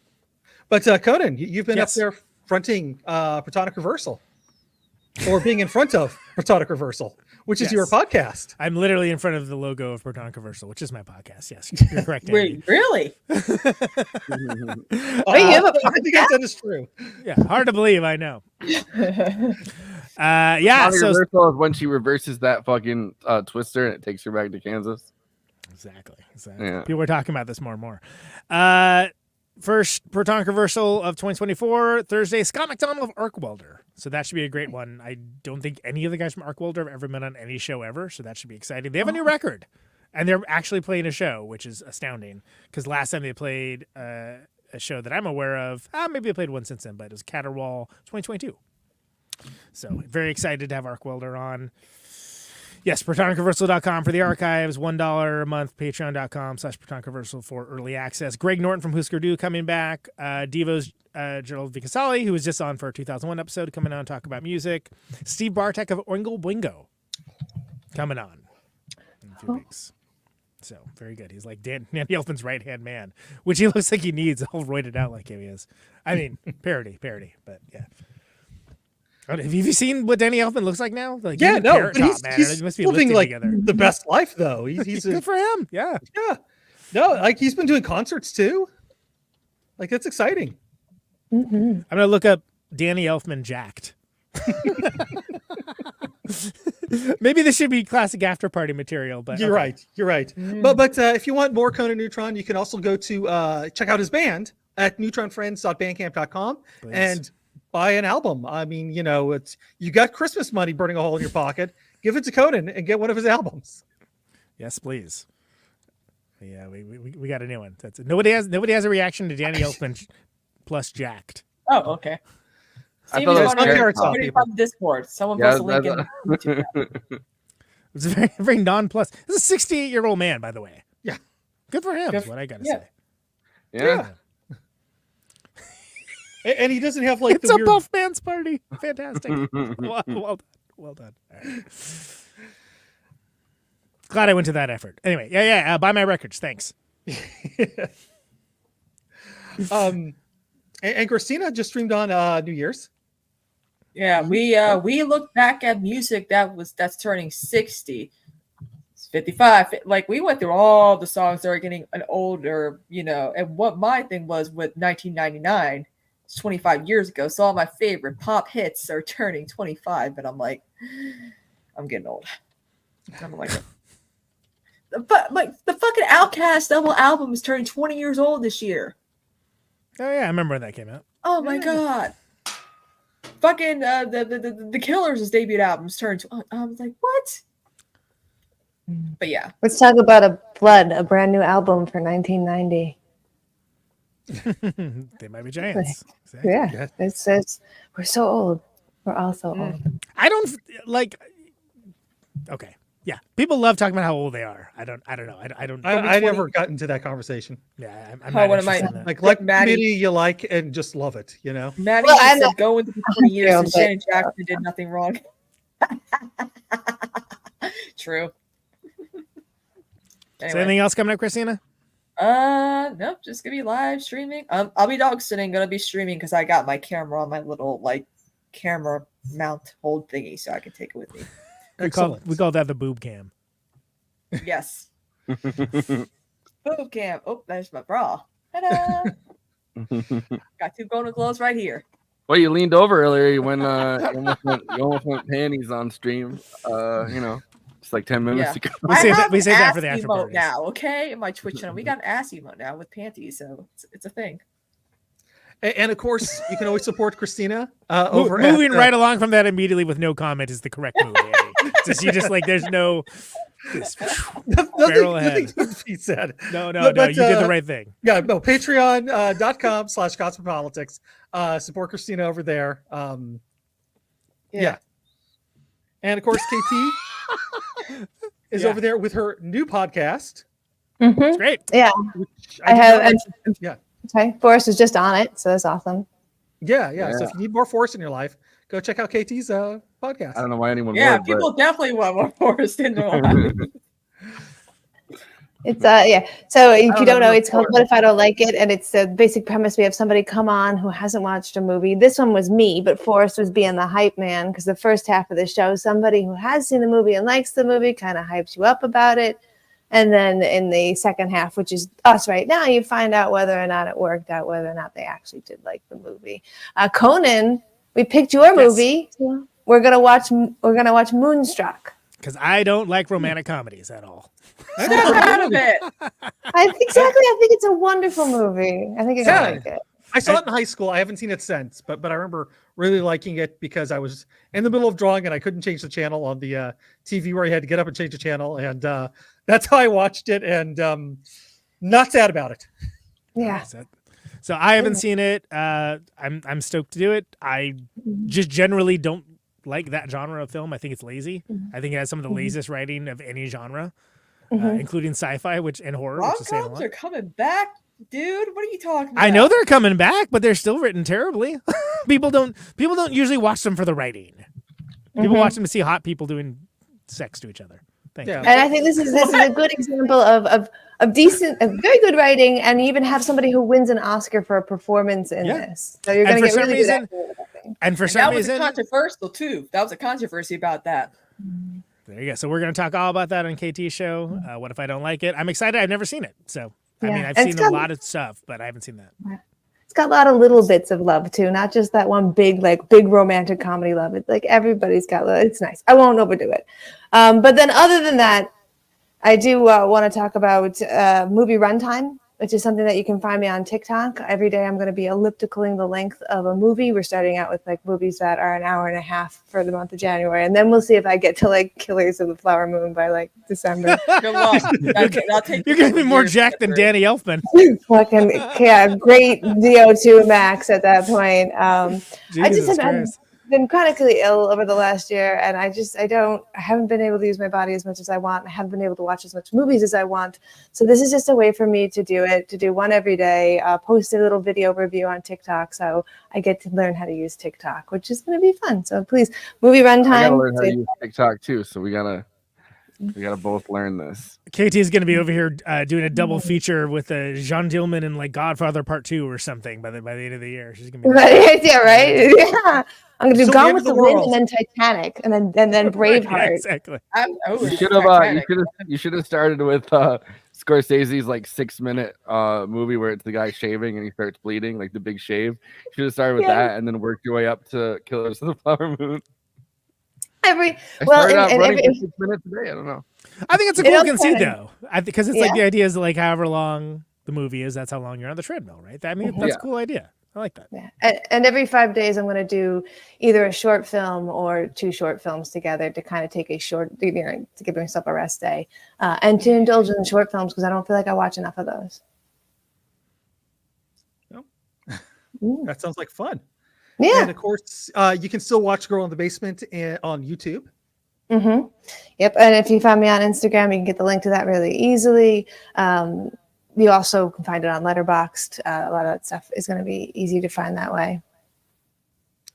And Starwell Foundation season 2's out. Oh yeah, sorry. The end of season 1 just it completed the entirety of. Well, it's called season 1, but there was a pilot season. So it's like when you're on an elevator and they have a ground level, and then they have what they call first level, but it's really the second level. So the pilot season was last year. This is season 1. It's finished. The final episode of season 1, episode 6, came out today. So the entire thing is out. You can listen to all of it. I saw the download. I haven't listened to a single one yet, but I will eventually. That's the way to do it. This way you don't get left with these cliffhangers. It's binging, man. It's binging. By the way, this has nothing to do with Starwell Foundation, but you all know I'm a big Robert Altman fan. I love the movie Shortcuts. 3 hours and 7 minutes, right? So that you'd have to be really in the zone for that one. But Magnolia, Paul Thomas Anderson's Shortcuts, is 3 hours 8 minutes, and you gotta wonder if he did that intentionally. What Shortcuts? 3 hours 7 minutes. We're doing 3 hours and 8. Well, that's like the opening scene where they remake the Touch of Evil in The Player. Yeah, The Player. Yeah, I don't know why I was forgetting the name. So Paul Thomas Anderson was he was Altmaning Altman. This is a pretty esoteric discussion. Anyway, whatever. That's a long. The reason why I know those runtimes is those are long movies, and I was trying to think of the longest movies possible for the bit. Oh yeah. We'll see. Both good. I'll probably make it up to 2.5 hours. See, if a movie is like Rebel Moon and it's 2.5 hours, it feels like 7. So ugh. Yeah, exactly. Yeah. And I So guess is this we ready for final well, thoughts? I was just going to say one more thing here. I have a video coming out on Give Them an Argument this week. Which it's a little video on a socialist sculptor. So Awesome. yeah, check that out. I think that's tomorrow. No, yeah, maybe. I'll have to double check the schedule. I forgot. All right. All right. Well, KT, I'll give it to you. Final thoughts. Final thoughts. I thought it was definitely a watchable movie. As an adult, you're just not gonna have the enjoyable factor that children have with it. I feel like it's also a lot like the Bible. Like I probably could have gotten away with not having seen it and still passed through time fine. I'm happy that I did. Overall, it's fine. I would watch it. It was fine. Nice. From here, Kristina, let's hear some final thoughts. Well, this is a timeless classic that can never be remade. If you tried making it today, it wouldn't be as magical. You would not have practical effects. You wouldn't have, makeup that could possibly kill you. You wouldn't have a stunning ingenue like Judy Garland able to belt out a song that makes you feel nostalgic about being home, even though you should have stayed in Oz. Granted, this film, any type of film, probably couldn't be made today, considering all that went down. Every time I watch it, I feel the nostalgia I did as a child watching it all the time on VHS with the Downey commercial and the jitterbug gutted scene. For those who don't know VHS, they had those. It's one of those movies you have to watch before you die, at least, or even before you reach an adult, which KT never got the experience of. So that's why her views are obviously very different. But I will say, probably the most influential film of all time, has been parodied, referenced way too many times over. The spin-off media is insane.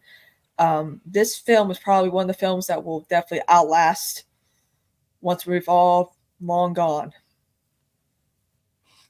Yeah, if there are kids listening to this, you should watch this movie. Also, don't. If there are kids listening to this, don't. Why? Don't watch this podcast if you're listening. What the fuck are you doing here? If there are kids listening, I recommend this movie. Clearly, you have negligent parents. If there's kids listening to this, stop. Especially if they're mine. Andy, final thought. All right. I gotta say, I remember when I was in third or fourth grade, it was the day before Thanksgiving, and they hustled us into the gymnasium, like all the kids in school, because there wasn't that many that day, because it was a half day the day before Thanksgiving, and we watched Return to Oz. And it always seems that Wizard of Oz has been a Thanksgiving thing, because I just remember constantly watching terrible versions of it that they would show on TV.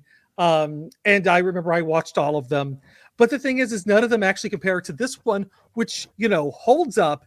It breezes by. I mean, you wouldn't think it would, but it breezes by. And it's is the music a little overwritten sometimes? Yeah, a little bit. The score is a little much at times, but whatever. It's very much of its time, but it pushed things forward in such a way we wouldn't have had Star Trek, if it wasn't for Wizard of Oz. And so I'm very thankful for that. Conan, final thoughts. Yeah, well, this is, for me, one of the most imaginative, magical, iconic, and immersive films of all time. And I think it's correctly regarded as one of the greats. It's, as mentioned, universally adored, endlessly homaged, parodied, and referenced. And I'm one of the people where it's basically in your DNA. There's the aforementioned astounding set design, brilliant characters with a universal appeal, and an overall presentation that's meant to cause awe and wonder. The change up from the black and white of Kansas to the bright Technicolor of Oz, as I mentioned earlier, has to be one of the first and best examples of movie magic that still endures and that we all love. I think at the core of it, the film is kind of ridiculous, but all of it works because there's a really dedicated open-heartedness to it and childlike wonder. But there's also this deep undercurrent of something darker underneath throughout. And maybe some of that comes through because if you know the off-screen drama and tragedy, some of which we talked about creeping in, perhaps some of that. But that also will go back to the fact that I think L. Frank Baum was writing his equivalent of Grimm's fairy tales for a new country, world, and century.